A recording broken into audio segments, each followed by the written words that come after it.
আরো একবার বলতে হবে। জি রাসেল ভাই, ধন্যবাদ আপনাকে আমাকে আরেকবার ডাকার জন্য। আপনাকে এবং বুতাফেফের সকল লিসেনার্সকে আমি জানাতে চাই মাহে রমজানের শুভেচ্ছা। জি রাসেল ভাই, আমি এখন যে ঘটনাটি শেয়ার করছি এটা আমাকে বলেছেন মোজাম্মেল হক নামের একজন ভদ্রলোক। তার সরাসরি ঘটনায় চলে যাই। উনি হচ্ছেন পেশায় একজন সিএনজি ড্রাইভার। তো ঘটনাটি ঘটে সিলেট জেলার চুলখাই নামক জায়গার ঘটনা।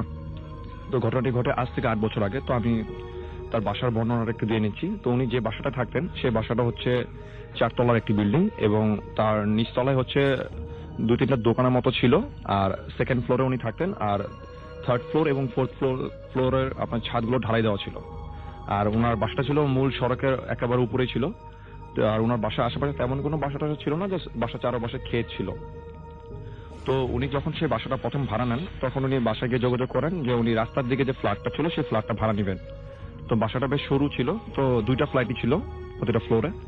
তো উনি চিন্তা করলেন যে উনি রাস্তার দিকে যে বারান্দাওয়ালা যে ফ্ল্যাটটা আছে উনি এই ফ্ল্যাটটা ভাড়া নেবেন। তো উনি সেই বাসার ম্যানেজারের সাথে যোগাযোগ করেন, কজ বাসার যে ওনার ছিলেন উনি চিটাগং থাকতেন।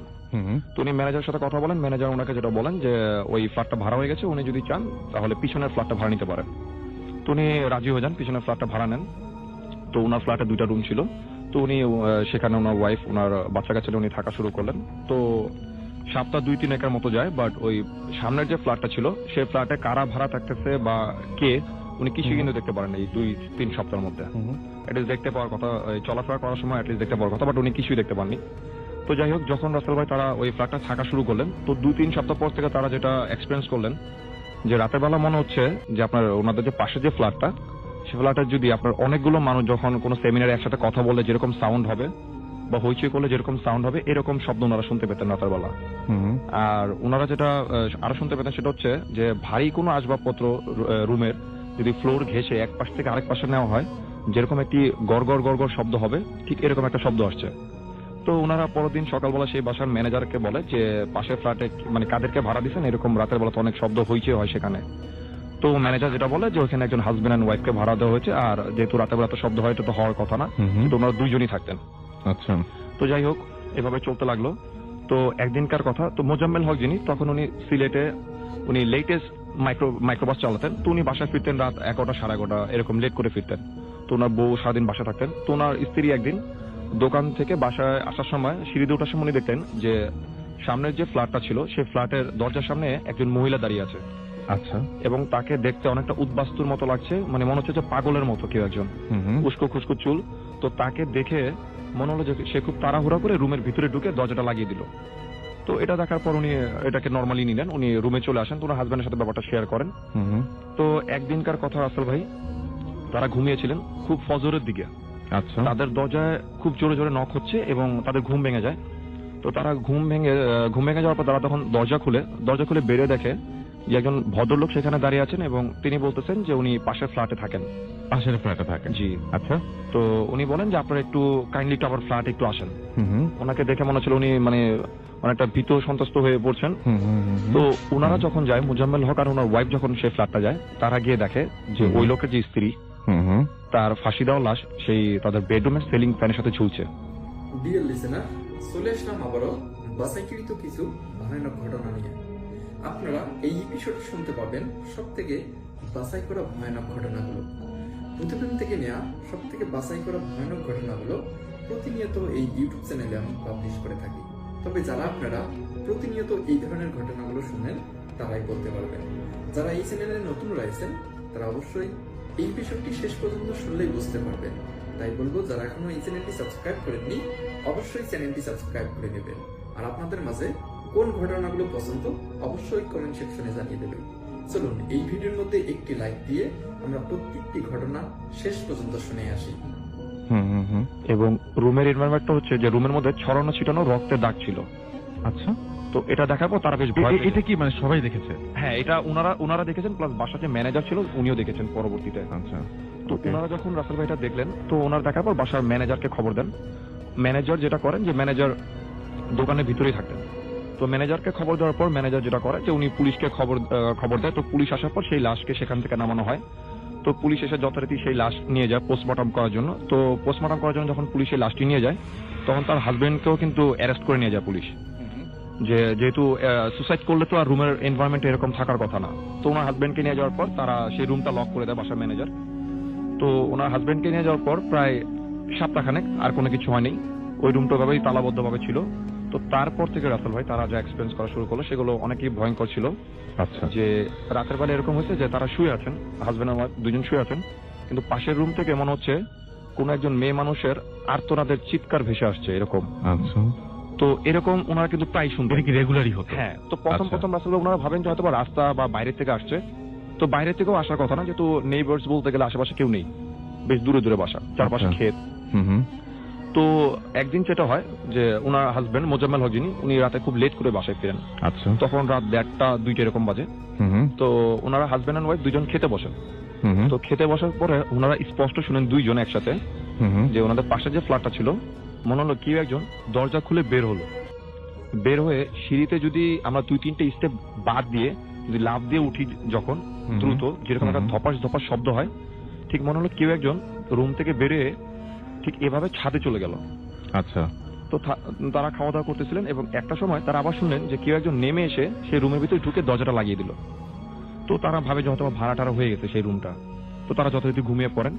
তো ঘুমিয়ে পড়ার পর রাসেল ভাই তারা সকালবেলা যখন ঘুম থেকে উঠে তার হাজবেন্ড ওই ম্যানেজারকে বলে, যিনি দোকানদার ছিলেন, তাকে বলেন যে এরকম আপনারা কি এই পাশের রুমটা ভাড়া দিচ্ছেন? হুম। তখন উনি যেটা বলেন, তো এটা শুনে উনি বেশ অবাক হয়ে যান। তো উনি বলেন যে এটা তো ভাড়া দেওয়া সম্ভব না, কজ আগের যারা ভাড়া ছিল সেখানে হুম। তো তাদের মালপত্র এখনো রয়ে গেছে। আচ্ছা। তাই ওনারা ওই ফ্ল্যাটটা এখনো কারো কাছে ভাড়া দিতে ভাড়াই দেয় না এখনো হ্যাঁ। পর্যন্ত। কিন্তু ওনারা কিন্তু দিব্যি রাতের বেলা একজনের মানে সেখানে যে মানুষজন আছে সেই অস্তিত্ব যেমন টের পাওয়া যাচ্ছিল, নানান ধরনের জিনিসপত্র মনে হচ্ছিল যে ওখানে মানুষজন থাকেই, জি রাসেল ভাই, কিন্তু ওইখানে ওই ভাড়াটা মানে তার মানে আসলে কেউ ছিল ওটা তো ওই লাশ নিয়ে যাওয়ার পর থেকে ওটা লক ছিল রুমটা একদম। আরেকটা মজার কথা হচ্ছে যে আপনার ওনারা যখন এগুলো এক্সপেরিয়েন্স করা শুরু করলেন, তো একদিন যেটা হয় সবচেয়ে ইন্টারেস্টিং ব্যাপার যে ওনার ওয়াইফ মোজাম্মেল হক বাইরে ছিলেন। তো ওনার ওয়াইফ বিকালবেলা ঘুমিয়েছিলেন, ওনার এক ছেলে এক মেয়েকে নিয়ে। তো ওনার মাগরিবের কিছুক্ষণ আগে আধা ঘন্টা খানেক আগে ওনার ঘুম ভেঙে যায় ওনার ওয়াইফের। উনি ঘুম ভেঙে যাওয়ার পর দেখেন যে ওনার যে ফ্ল্যাটের যে মেইন গেটটা রয়েছে, মেইন দরজাটা রয়েছে, সেটা খোলা। আচ্ছা। তো ওনার আসল ভাই মেইন দরজাটা হচ্ছিল আপনার উপরে যে ছিটকানি দেওয়া, ওটা খোলা ছিল। তো ওনার বেবির পক্ষে, ওনার বাচ্চাদের পক্ষে কিন্তু বের হয়ে সেই ছিটকানি খুলে রুম থেকে বের হওয়ার কথা না। আচ্ছা। উনি ঘুম ভাঙার পর দেখেন যে ওনার 6-7 বছরের মেয়েটা রুমের মধ্যে নেই। আচ্ছা। রুমের মধ্যে নেই বলতে গেলে ওনার ওয়াইফ তাকে খোঁজাখুঁজি করে। প্রথমে উনি ছাদে চলে যান যে ছাদে মানে খেলাধুলা করতে পারে। তো উনি ছাদে গিয়েও দেখলেন নেই, এবং রাস্তার নিচে নেমে ওইখানে মানে কোথায় পাননি বাচ্চাটাকে।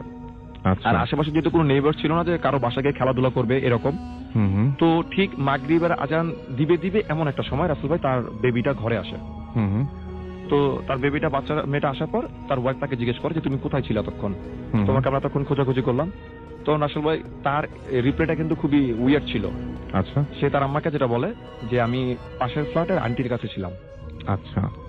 এটা কিন্তু রাসেল ভাই ফুললি কোয়াইট ইম্পসিবল যে পাশের ফ্ল্যাটে কেউ থাকেই না তখন। সেটাই। এটা শোনার পর রাসেল ভাই তারা বেশ ভয় পেয়ে যায় এবং তারা সিদ্ধান্ত নেয় যে তারা এই ফ্ল্যাটটা ছেড়ে দিবেন।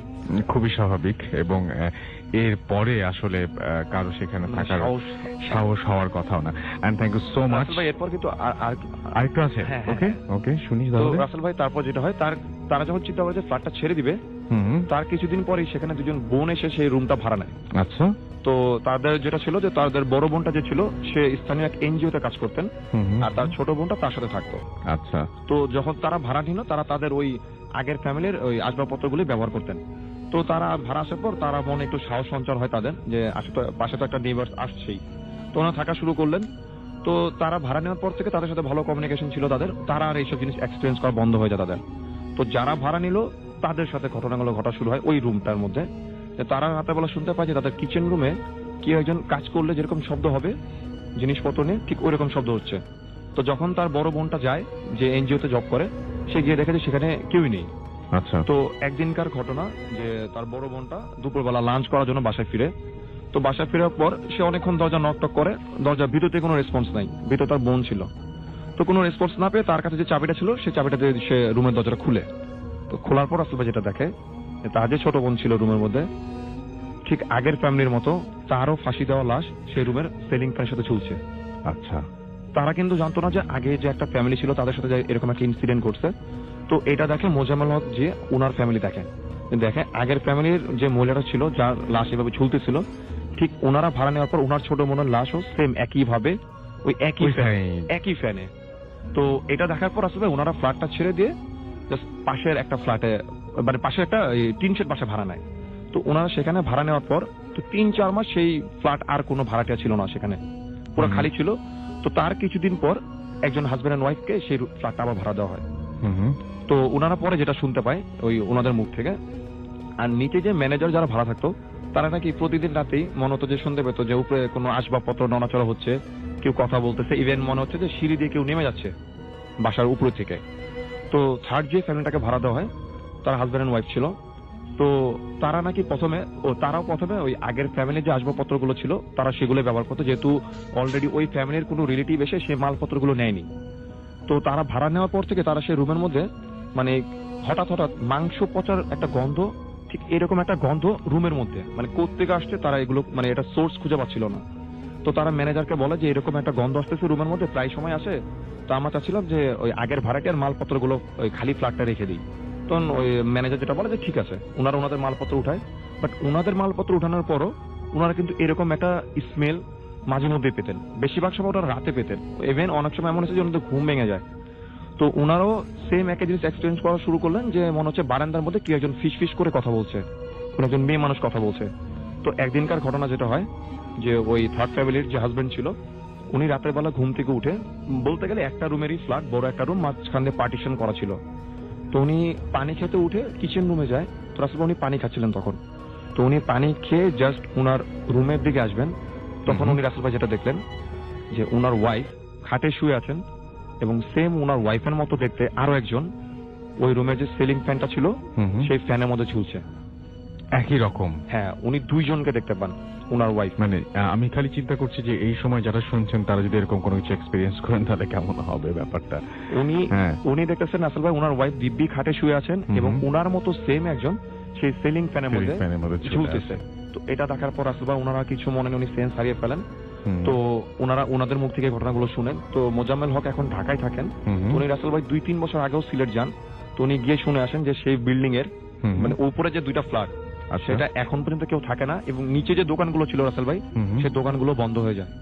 আচ্ছা, এই ছিল আসলে ঘটনা। অনেক ধন্যবাদ। সুতরাং আমাদের এখানে হাফেজ মাইনুদ্দিন সাহেব আছেন এবং তিনি রিসেন্টলি তিনি বলছেন যে তিনি একটা এরকম জিন ছাড়াতে আপনি কোনো একটা এলাকায় গিয়েছিলেন, তাই না? এবং অনেকদিন পর তিনি এসেছেন এখানে এবং তিনি বলছিলেন যে জিন, আপনি কোন এলাকায় জিন ছাড়িয়েছেন? আমি গিয়েছিলাম শরীয়তপুর জেলা। শরীয়তপুর জেলা। কি সমস্যা ছিল? শরীয়তপুর জেলায় গিয়েছিলাম, সেখানে একটি এলাকার নাম ছিল দোল পাহাড়। আচ্ছা, সেখানে অনেক সমস্যা ছিল বলতে। ওই এলাকায় একটা কিছু সমস্যা আছে আপনি বলছিলেন, ওইটা আমার কাছে খুব আজব লেগেছে যে ওই এলাকারই কিছু একটা সমস্যা আছে। ওই এলাকাতে এরকম সমস্যা ছিল যে সাপ, প্রচুর সাপ ছিল। ওই অসংখ্য সাপের ভিতরে 2টা সাপ ছিল যারা হাজবেন্ড এন্ড ওয়াইফ। আচ্ছা, জিন। সাপ 2টা ছিল জিন, হাজবেন্ড এবং ওয়াইফ, এই 2টা। এই অসংখ্য সাপের ভিতরে 2টা সবসময় থাকতো। আর জিনের প্রভাবটা ওইখানে অনেক বেশি, প্রচুর বেশি। তো সেইখানে এখন সেইখানে যার প্রবলেম হয়েছিল তার আসলে প্রবলেমটা কি ছিল? প্রবলেমটা ছিল তাকে জিনের আসর করেছিল। এটা আপনি কিভাবে বুঝতে পারলেন? প্রভাব করেছিল, আমি সেটাকে করেছি যে আমি মাটির পাত্রতে একটি তাবিজ লেখা হয়, একটি কোরআনের আয়াত লেখা হয়। সেটাকে যখন আমরা গরম চুলোর মধ্যে দেই, আগুনের মধ্যে দেওয়া হয়, তখন সেটা যদি ওর শারীরিক সমস্যা হয়ে থাকে তাহলে সেটা কালো বর্ণ হবে লেখাটা। আর যদি তাকে কেউ নষ্ট করা হয়, জাদু বান মারা হয়, তাহলে সেটা সাদা বর্ণ হবে। আর জিন যদি তাকে ধরে, জিনের আসর যদি তার শরীরে থাকে, তাহলে সেটা সেই পাত্রের সাথে এই লেখাটা মুছে যাবে, লাল বর্ণ হবে আর লেখাটা থাকবে না। ওই লেখাটা পাত্রের সাথে আচ্ছা, এটা তো নিয়ম, আপনি তাহলে বুঝতে পারলেন জিনিসটা। এবং আপনি আমাকে খুব একটা অদ্ভুত কথা, আমি এটা জানতাম না আসলে, কোনোদিন শুনি আজকে প্রথম শুনলাম। আপনি বলছিলেন যে আপনি সেই জিনটাকে পুড়িয়ে জ্বালিয়ে ফেলেছেন। আচ্ছা, জ্বালিয়ে ফেলেছেন, সেটা তো আলাদা রিচুয়াল, সেটা আপনার ব্যাপার। বাট আপনি একটু প্রসেসটা আমাদের বলেন যে কি কি হয়েছিল, আপনি কি করেছেন? প্রথমে মেয়েটার কাছে গেলেন, তারপরে কি কি করলেন? মেয়েটা রাত্রে সমস্যা পাইছে। মেয়েটা রাত্রে যখন ঘুমাইছে, তার ঘর হুম হুম। ওর ঘরের জানলার কপাট ছিল না। আচ্ছা। তো ঘুম থেকে চোখ খুলে দেখে হুম হুম। যে জোনাকি পোকার মতো এটা খুব অদ্ভুত লেগেছে আমার 3-4টা জোনাকি পোকার মতো 3-4টা হুম হুম। জোনাকি পোকার আলো তো নীল রং, হুম হুম। কিন্তু সেটা ছিল লাল বর্ণ, আচ্ছা আগুনের মতো। আচ্ছা। সেটা তার ঘরের মধ্যে ঘুরতেছে, হুম হুম। বাতাসের মতো উড়তেছে, জোনাকি হুম। পোকার মতো উড়তেছে। তো যখন চোখটা খুলছে তখন ও দেখতে পাইতেছে ওর চোখের ভিতরে এগুলো হুম। ঢুকে গেছে। আচ্ছা। একটু পর সে মানসিক ভাবে, যেমন কিছুক্ষণ পরে ও অনেক হাসতেছে, উঠে হুম হুম হুম। বসে বসে অনেক হাসতেছে। হুম হুম। তোর মা ঘুম থেকে উঠে দেখে যে মেয়েটা হাসে কেন, হুম। হঠাৎ ঘুম থেকে উঠে। তো মা জিজ্ঞেস করতেছে তুমি হাসতেছে কেন? তোর আচ্ছা। কোনো শব্দ নেই, ও হাসতেছে। কিছুক্ষণ পর সে জ্ঞান হারিয়ে ফেলছিল। আচ্ছা। আবার কিছুক্ষণ জ্ঞান ফিরে এসে সে বুক ধরে বলতেছে আমার অনেক বুকে যন্ত্রণা, কষ্ট পাইতেছে, কান্না করতেছে। হুম হুম। কিছুক্ষণ পর আবার ঘর থেকে বের হয়ে যাওয়ার জন্য দরজাটা খুলে ফেলছে। আচ্ছা। দরজাটা খুলে ফেলে যখন তার গ্রামের যে পথ, বন ছিল, বাঁশ বন, সেখানে হুম। তেঁতুল গাছ, গাব গাছ, শিমুল গাছ, এরকম প্রচন্ড গাছ ছিল। হুম হুম। মেয়েটা যে পথ দিয়ে যেতেছিল সেখানে কোনো বাতাস ছিল না, কোনো বাতাস বয়নি, কোনো গাছে কোনো ইয়ে নেই। কিন্তু মেয়েটা যে পথে যেতেছে সেই বাঁশ বনটার ভিতরে শুধু দেখা যেতেছে ওই জায়গাটুকু ভিতরেই প্রচুর বাতাস বইতেছে। হুম। গাছে গাছ বাঁশগুলো খুব নড়াচড়া, মানে তুফানের মতো দেখা যেতেছে, হুম। ঝড় তুফানের মতো। হুম হুম। আশপাশ কিচ্ছু না, আশপাশ সব ঠিকঠাক। আচ্ছা। তোর মা এটা দেখে খুব হয়েছে যে সব পরিবেশটা তো ভালো, প্রকৃতিটা তো ভালো, এখানে তো বাতাস কোথাও নেই, ওইখানে কেন এত বাতাস? তোর আব্বুকে, ভাইয়াকে, সবাইকে যখন ঘুম থেকে জাগানোর পর ওই মেয়েটাকে ঘরে নিয়ে এসে দরজা ভালো করে বন্ধ করে দিছে। তো ওই রাতের ভিতরে মেয়েটা খুব ছটপট, ঘরের চাদর উঠে ফেলে, গ্লাস ভেঙে ফেলে, মাকে মারতেছে, খুব তুল এগুলো তো হয়, আপনি হ্যাঁ। কিভাবে ছাড়ালেন সেটা আমার তারপর কাছে আমি যদি বলতেন। করতেছি, যখন আমাকে খবর দেওয়া হলো তখন আমি গেছি। তখন আমাকে বলার পর আমি বলছি যে আমি জিনটা ছাড়াবো দিন না রাত্রে বেলা। হুম হুম। আমি এশার নামাজের পর ঘরটাকে অন্ধকার করতে হয়, জিন আনতে হলে, জিনটাকে প্রকাশ আনতে হলে অন্ধকার করে নিতে হয়। তা আমি বলছি আমি এশার নামাজ পড়ার পর আমি জিনটাকে আনবো। তো যখন বসছি, বসার পর ওই মেয়েটার দুইটা হাত মাথার মধ্যে দুই পাশ, হুম হুম। ডান এবং বাম পাশ হুম হুম। আমি চেপে ধরি। চেপে ধরার পর আমি যে তদবির, যে দোয়াটা পড়া হয়, সেটা আমি জিনকে উপস্থিত করার জন্য, তা আমি যখন এটা পড়ি, কিছুক্ষণ ছিল, আসতো না পরে অনেকক্ষণ পরে যখন আসছে, তখন এমন অবস্থা, মেয়েটা প্রচুর চিৎকার দিতেছে, অনেক জোরে জোরে চিৎকার পারতেছে, এবং তার গলার স্বর পাল্টে গেছে, রগ গুলো ফুলে গেছে, মাথার যে তার রগ গুলো খুব ফুলে। তো আমি দেখতেছি যে এটা আর 5 মিনিট, কিছুক্ষণ সময় যদি আমি তাকে ধরে রাখি, হুম। সে বাঁচবে না, আচ্ছা ও মারা যাবে। আচ্ছা। আমার পুরো শরীর যেমন খুব গরম হয়ে গেছে, ওর অবস্থা অনেক খারাপ, চিৎকার পারতেছে। আমি দেখতেছি আর কিছুক্ষণ যদি আমি ওকে এইভাবে রাখি, ও বাঁচবে না, ওকে মেরে ফেলবে। আচ্ছা। সাথে সাথে আমি সেই জিনটাকে জ্বালিয়ে ফেলি। সেই কারণেই আপনি জ্বালিয়ে ফেলেছেন হ্যাঁ। জিনটাকে। যে ওকে তো বাঁচানো সম্ভব হবে না, আমি এই জন্য এবং ওকে তারপরে নিশ্চয়ই মেয়েটা সুস্থ সুস্থ হয়েছে। হয়েছে। তো যাই হোক, থ্যাংক ইউ সো মাচ। আমরা চলে যাব আমাদের পরবর্তী ঘটনায়, আমাদের পরবর্তী অতিথির কাছে। আপনার নামটা প্লিজ একটু বলবেন, তারপরে আপনার ঘটনায় যাব। কি নাম আপনার? আসিফ ভাই, আমার নাম হচ্ছে মোহাম্মদ মাহবুবুর রহমান মাহির। আমি আসছি মগবাজার থেকে। শুনি আপনার ঘটনা। তো আমি আজকে যে ঘটনাটা শেয়ার করবো সেটা আমার সাথেই ঘটে। ঘটনাটার সময়কাল ছিল আপনার হচ্ছে আমার ইন্টার পরীক্ষার পরে। তো আমি যখন আমার এক্সাম শেষ করে আমার বাড়িতে বেড়াতে যাই, তো সেখানে যাওয়ার পরে আমার যারা ফ্রেন্ড ছিল আর কি, আমরা সব সময় আড্ডা দিতাম হচ্ছে আপনার রাতে। সেটা হচ্ছে আপনার সন্ধ্যার পরে শুরু হতো আড্ডা, দেখা যায় যে 11:30, 12টা এমন বেজে যেত আর কি। তো আমার যারা ফ্রেন্ড ছিল তাদের সবারই বাড়ি ছিল স্কুল, আমরা যেখানে আড্ডা দিতাম সেটা হচ্ছে একটা স্কুলের মাঠ। ওই স্কুলের মাঠের আশেপাশে কোথাও ছিল। তাদের মাঝে শুধু একমাত্র আমার বাসায় ছিল অনেক দূরে।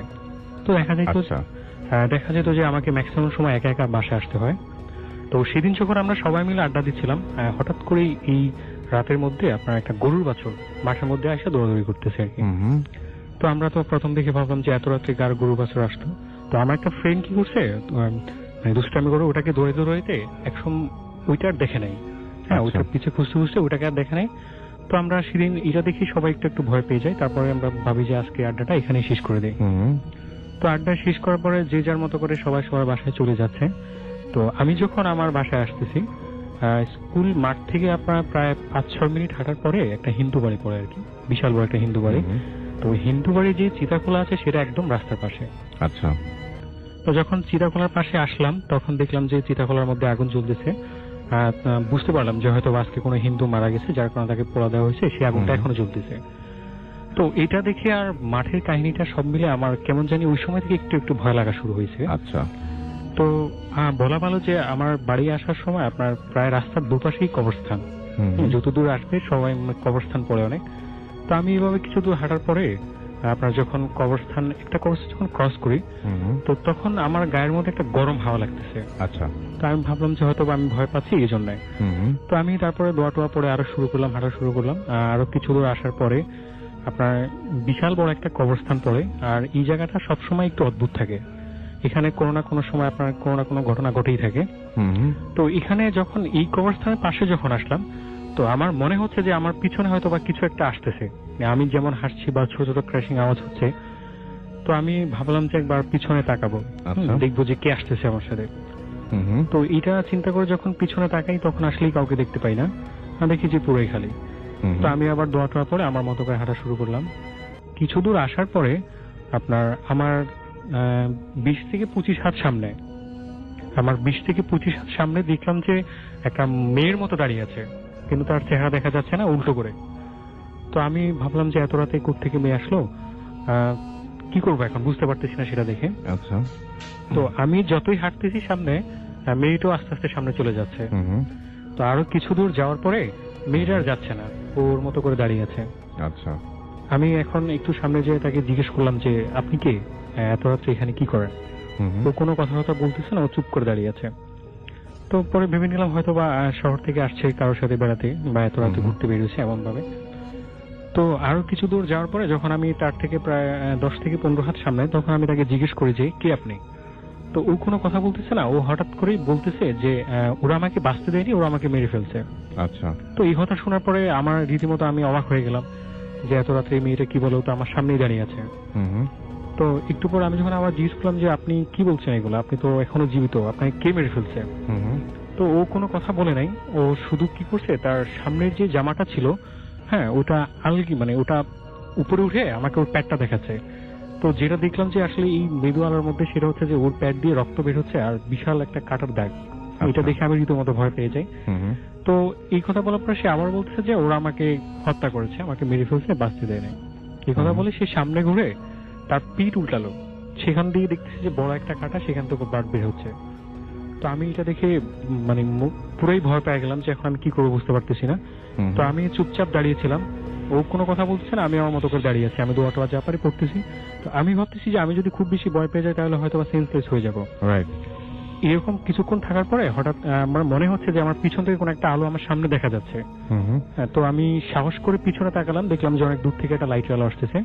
তো এইভাবে অনেকক্ষণ ওর পিছনে ওই লাইটের আলো দিকে তাকিয়ে থাকার পরে হঠাৎ যখন সামনে ঘুরলাম তখন আর কাউকে দেখতে পেলাম না।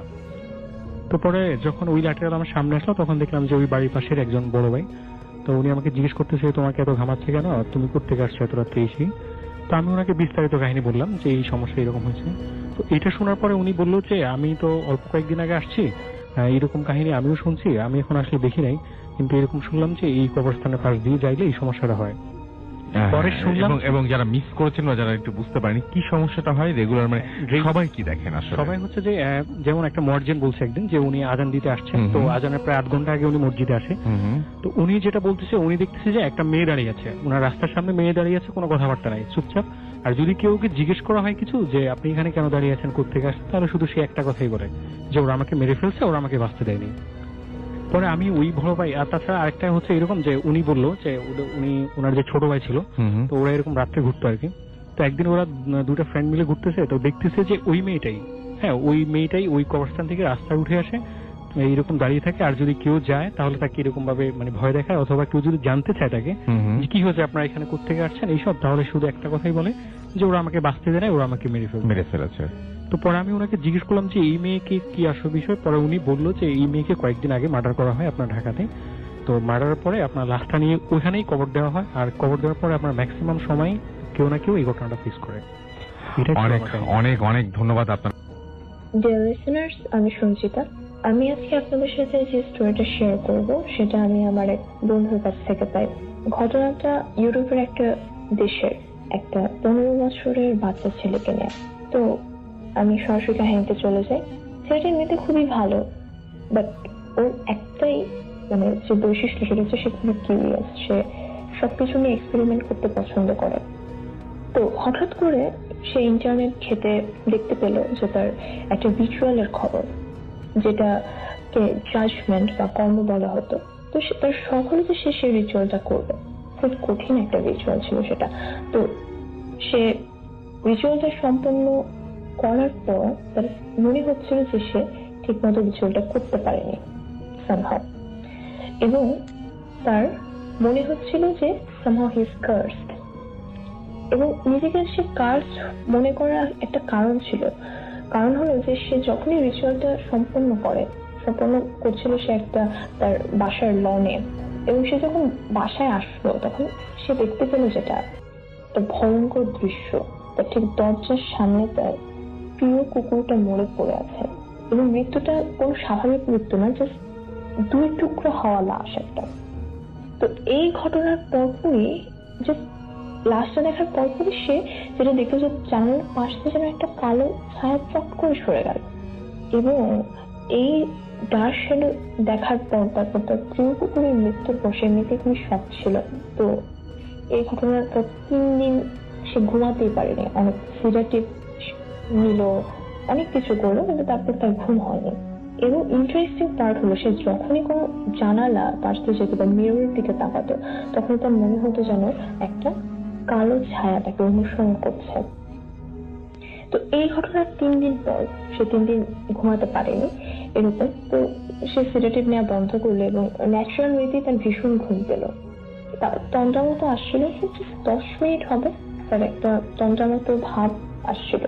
তখন সে একটা দেখতে পেল যে চোখের সামনে হঠাৎ করে সেই ভাবটা চলে গেল, এবং সে দেখতে পেল তার চোখের সামনে 5-6 বছর বয়সী একটা ছেলে আবছা বলবে তার সামনে দাঁড়ানো, এবং এমন একটা ভাব যেন সে কিছু বলতে চায় কিন্তু বলতে পারছে না। ছেলেটার অবয়বটা এতটা আবছা এবং স্বচ্ছ যেন একটা গ্লাসের মতো, যার ভিতর দিয়ে আলো পাস করছে, এরকম একটা অবস্থা।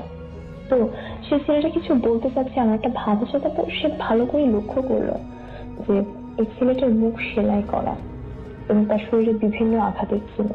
এটা দেখে সে তো ভীষণ ভাবে চিৎকার করে ওঠে, এবং ছেলেটা যে ছিল না মানে সেটা ছিল 5-6 সেকেন্ডের মতো, খুব অল্প সময়ের জন্য।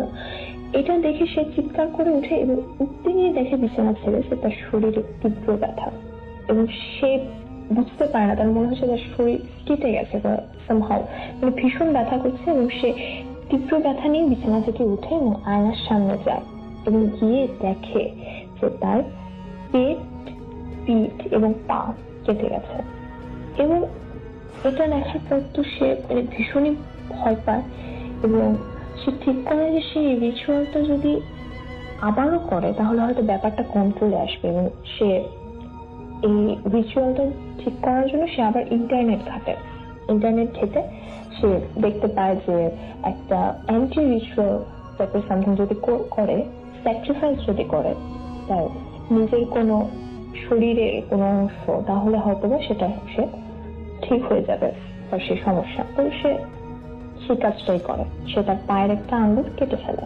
এই ঘটনার কয়েকদিন পর ভালোই কাটলো আঙ্গুল কাটার পর, কিন্তু তারপর আবার তারপর সে আবার একদিন রাতে ঘুমানোর সময় সেই বাচ্চা ছেলেটাকে দেখছে জানলে সেলাই করা ছিল। কিন্তু এবার ছেলেটা কথা বললো, সে জানালো যে সে ছেলেটা আসলে একটা টর্চার্ড সোল। ছোটবেলায় তাকে খুবই অত্যাচার করা হতো এবং তাকে চাবুক দিয়ে মারা হতো। তার যে প্যারেন্টস ছিল বা তাকে যে লালন পালন করতো তারা প্রায়ই তাকে খুবই মারত, এবং সব শেষ পর্যায়ে তাকে মেরে তার মুখ সেলাই করে দেওয়া হয়, এবং তার অতৃপ্ত আত্মা ঘুরে বেড়ায় এবং খুঁজে ফেরে সেই সমস্ত মানুষদের যাদের উপর সে প্রতিশোধ নিতে পারে। এবং এই ধরনের রিচুয়াল করলে অটোমেটিক্যালি একটা ব্ল্যাক ম্যাজিকের সৃষ্টি হয়, যেটা কিনা এই ধরনের খারাপ আত্মাকে অ্যাট্রাক্ট করে। তো এরপর সে ভীষণই ভয় পায়, সে আবার চিৎকার করে এবং আবার সে বাচ্চাটা চলে যায়। এবার ফাইনালি সে বুঝতে পারলো যে এইসব রিচুয়াল দিয়ে তার কোনো কাজ হচ্ছে না। দেন সে ডক্টরের শরণাপন্ন হয় এবং ডক্টর সব দেখে শুনে রায় দিল যে এটা একটা serious post traumatic stress disorder due to insomnia. ডাক্তাররা যেরকম নর্মালি বলে যে এটা মানে ওরা তো বিশ্বাস করে না যে কোনো ধরনের রিচুয়াল এটা হতে পারে, কিন্তু সে জাস্ট জানে তার সমস্যাটা। তো এটা নাকি একটা অ্যাডভান্স স্টেট অফ সাইকোসিস সে ভুগছে, যেখানে সে নিজেই নিজেকে আঘাত করে। তো এই ধরনের চিকিৎসা চললো, কয়েকটা ডাক্তার কিছু ওষুধ দিল, এতে তার কোনো ইমপ্রুভ হয়নি, বরং তার রাতে বরং ঘুমই হতো না। তারপর সে ঠিক করলো যে এই বাসা ছেড়ে সে চলে যাবে। তারপর ওর প্যারেন্টসকে সে আবার বলতে পারে না যে সে যে এই ধরনের মানে রিচুয়াল করেছে। তো তারপরে সে বাসাটা চেঞ্জ করে সে বন্ধুর বাসায় কয়দিন থাকে, তারপরেও কোনো লাভ হয় না। তারপর সে তার ফ্রেন্ডের এক সাজেশনে সে তার বাসার সব ডকুমেন্টেশন আর ইন্টারনেট যে কম্পিউটার ছিল সেটা পুড়িয়ে দেয়, এবং দেখা গেল যে এই ঘটনার পর তার ওই বাচ্চা ছেলে আসা বন্ধ হলো এবং তার যে ফিজিক্যাল যে সে টর্চার ফিল করছিল সেটা বন্ধ হলো। এই ছিল আমার ঘটনা। আর রাসেল ভাই দ্রুত সুস্থ হয়ে উঠুক এই প্রত্যাশাই করে। Thanks everyone. এই আজকের এই ঘটনা নিশ্চয়ই আরো অনেক বেশি স্পেশাল মনে হবে। আমরা চলে যাই ঘটনায়, আমরা শুনতে চাই আপনার ঘটনা ফারজানা। শুরি ঘটনাটা। আমি যখন প্রায় 9-10 বছর বয়স আমার মা প্রতি বছর গ্রামের বাড়িতে যেতেন যখন আমার স্কুল ছুটি থাকতো। তো যেহেতু আমার বাবা চাকরি করতেন ঢাকায়, আমাকে বছরে একবারই সময় পেতাম, আমরা ছুটি পেতাম, তখন আমি আর আমার মা যেতাম গ্রামের বাড়িতে। তো যেবার আমরা গেলাম ওইবার ওয়েদারটা ছিল খুব শীতও না খুব গরমও না। তো আমার নানু বাড়ির বর্ণনাটা দিয়ে নেই, যেটা হচ্ছে যে একদম টিপিক্যাল যেটা গ্রামের বাড়ি বলা যায়, কাঠের বাড়ি, উপরে দোতলা টিন, তারপরে কারেন্ট নেই, আর হচ্ছে মানে ওয়াশরুমও দূরে প্রায় বলা যায় বাড়ি থেকে। তো যেটা হয়েছে যে আমরা যেদিন গেলাম ওদিন রাতে খাওয়ার পরে 7টা 7:30টার দিকেই সবাই প্রিপারেশন নিচ্ছে যে তারা ঘুমিয়ে যাবেন, যেহেতু গ্রামে খুব তাড়াতাড়ি রাত হয়ে যায়, গভীর রাত হয়ে যায়। তো যেটা হলো রাত 8টা 8:30টার দিকেই আমার মা আমাকে নিয়ে শুয়ে পড়লেন, আর আমার অন্যান্য আত্মীয় স্বজন আর আমার নানু তারা আলাদা আলাদা রুমে শুলেন। আমরা শুলাম যে রুমে আসলে গ্রামে খাওয়া হয় বাড়িতে, ওখানে। তো যেটা হলো কোনো একটা সময় যখন হারিকেনের আলো নিভিয়ে একদম কমিয়ে দেওয়া হলো, তখন মনে হচ্ছিল বিভিন্ন জিনিসগুলো দেখতে প্রায় সবগুলোই এক একটা অন্ধকার আকৃতির মতো। আমি ছোট মানুষ, আমার মনে হচ্ছিল যে সবগুলোই ভূত, আমাকে মানে আমি ঘুমাতে পারছিলাম না। কোনো একটা সময় যখন ঘুমিয়ে গেলাম, মধ্যরাতের সময় হবে মনে হয়, যখন আমি টের পেলাম যে আমার পাশ থেকে আমার মা উঠে গেলেন, উঠে উনি বের হয়ে যাচ্ছেন মানে মশারির ভেতর থেকে। তখন আমি আমার মাকে জিজ্ঞেস করলাম যে কোথায় যাচ্ছ? আমার মা বললো তুমি ঘুমাও, আমি আসছি। তো আমি যখন আমার মা চলে গেলেন, আমি অপেক্ষা করছি আমার মা কখন আসবেন। 5 মিনিট 10 মিনিট 15 মিনিট আমার মা আসছেন না। আমি রাগ করছি আমার মার সাথে যে আমাকে অন্ধকার ঘরের মধ্যে একা একা কিভাবে আমার মা রেখে চলে গেলেন। যাই হোক 15-20 মিনিট পরে যখন আমার একটু তন্দ্রা মতো লেগেছে, তখন আমি দেখলাম যে আমার মা ফেরত এসছেন, এবং এসে উনি সরাসরি বিছানার দিকে না এসে উনি খাবার ঘরের দিকে চলে যাচ্ছেন। তো আমি সাথে সাথে উঠে বসলাম যে আমার মা অন্ধকারের মধ্যে আমাকে রেখে চলে গেলেন, এতক্ষণ পরে আসলেন, এসে আবার খাবার ঘরের দিকে যাচ্ছেন আমাকে জিজ্ঞেস না করে, আমার কাছে না শুয়ে। তো আমাকে যখন বসতে দেখলেন তখন আমার মা উনি দাঁড়িয়ে গেলেন, দাঁড়িয়ে তারপরে আবার চলে আসলেন মশারির কাছে, মশারি উঠিয়ে উনি ভিতরে ঢুকলেন। ভিতরে ঢুকে উনি শুয়েছেন, কিন্তু আমার মা কোনোদিনও আমার দিকে পিঠ দিয়ে শোন না, পিঠ করে শোন না, সবসময় আমার দিকে ঘুরে শোন। আজকে কি হলো জানি না, আমার মা আমার দিকে উল্টো হয়ে শুয়েছেন, অন্যদিকে মুখ করে শুয়েছেন। তো আমিও খুব রাগ করলাম, যেহেতু আমার মা এতক্ষণ পরে এসে আমার দিকে উল্টো হয়ে শুলেন, আমি ওনার দিক থেকে উল্টো হয়ে শুয়ে গেলাম।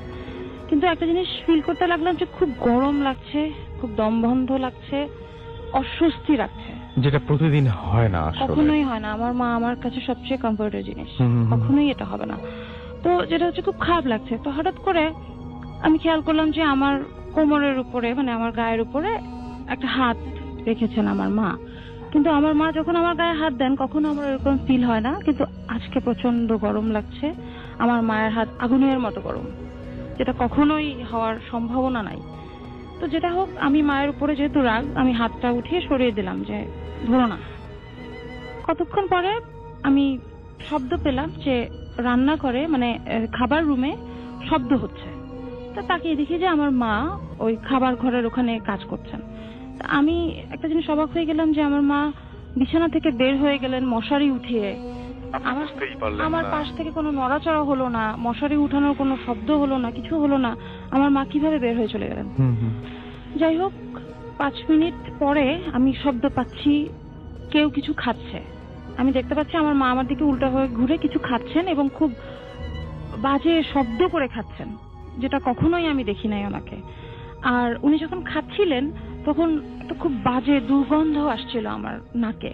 মানে এমন দুর্গন্ধ আমার অতটুকু বয়সে আমি কখনো পাইনি, এত বাজে দুর্গন্ধ আসছিল। তো উনি কটমট করে কি খাচ্ছেন আমি জানি না। তো যাই হোক এমনি যেহেতু আমার মায়ের সাথে আমি রাগ করেছি, আমি আর দেখলাম না যে উনি কি করছেন। আমি সাথে সাথে কাঁথা মুড়ি দিয়ে আমি চুপ, যে আমি ঘুমিয়ে যাবো, আমার দরকার নেই আমার মা কি করছে। যাই হোক ঘুমিয়ে গেলাম। ভোরবেলা উঠে দেখি যে আমার মা আমার পাশে নাই, ঘরের দরজা বন্ধ ভিতর থেকে। তো যেটা হলো যে আমি দরজা খুলে বাইরে গেলাম, যে চোখ মুছতে মুছতে যে আমার মা কোথায় আছে, কোথায় উনি। খুঁজতে খুঁজতে দেখলাম যে উনি রান্নাঘরে আমার নানুর সাথে কাজ করছেন। তা আমার মা আমাকে থেকে খুব দৌড় দিয়ে চলে আসলেন আমার কাছে, এসে একদম আমার মাথা মোছাচ্ছেন আর জিজ্ঞেস করছেন, বাবা তুমি রাতে ঘুমিয়েছিলে, আমি তো তোমার কাছে যেতে ভুলে গেছি, তুমি কি একা ভয় পেয়েছো? মা আমি বুঝলাম না কি বলছেন আপনি। তো বলছে আমি যখন রাতে তোমার কাছে যাচ্ছিলাম তখন দেখলাম যে তোমার নানু তাহাজ্জুদের নামাজ পড়ছে। তো আমি চিন্তা করলাম যে মার সাথে যে নামাজ পড়ি, তো এই জন্য মানে তোমার কাছে না গিয়ে আমি ওনার কাছে নামাজ পড়তে বসে গেছি। কখন সকাল হয়ে গেছে, ফজরের আজান হয়ে গেছে, আমি খেয়াল করতে পারি নাই। ভোরবেলা যখন তোমার কাছে আমি গেছি তখন দেখি ভিতর থেকে লাগানো দরজা। তো আমি ভাবলাম তুমি হয়তো ভয় পেয়ে রাতে দরজা বন্ধ করে ঘুমিয়ে গেছো, এই জন্য আর আমি তোমার কাছে সকালে যাইনি। তুমি ভয় পেয়েছো? তখন আমার একটাই প্রশ্ন ছিল আমার মায়ের কাছে, যে মা আপনি কি রাতে আসেন নাই আমার কাছে? আমার মা বলছে না আমি তো আসিনি। তো মা যদি নাই এসে থাকেন তাহলে আমি কাকে দেখলাম, কে আমার সাথে শুলো, আর কেই বা দরজাটা ভেতর থেকে বন্ধ করে দিল? দরজা বন্ধ ছিল এটা আপনি একদম মোটামুটি আমি নিজে দরজা খুলে বের হয়েছি। দরজা খুলে বের হয়েছেন, তারপরে দরজা বন্ধ ছিল। জি জি। অনেক ধন্যবাদ। আপনার চলে যাচ্ছে আমাদের পরবর্তী অতিথির কাছে। আপনার নামটা প্লিজ একটু বলবেন, আপনি কোথা থেকে এসেছেন, তারপর পরে ঘটনায় যাব। হ্যালো লিসেনার্স, আমি মোহাম্মদ সাব্বির হোসেন, মগবাজার থেকে। তো আমার ঘটনাটা হচ্ছে আমার একটা ফ্রেন্ডের রিলেটিভের সম্পর্কে চাচা। এটা হচ্ছে 1985 ঘটনা। তো আমার ফ্রেন্ডের চাচা উনি থাকতেন মিরপুরে, উনি কোনো একটা প্রাইভেট অফিসে চাকরি করতেন।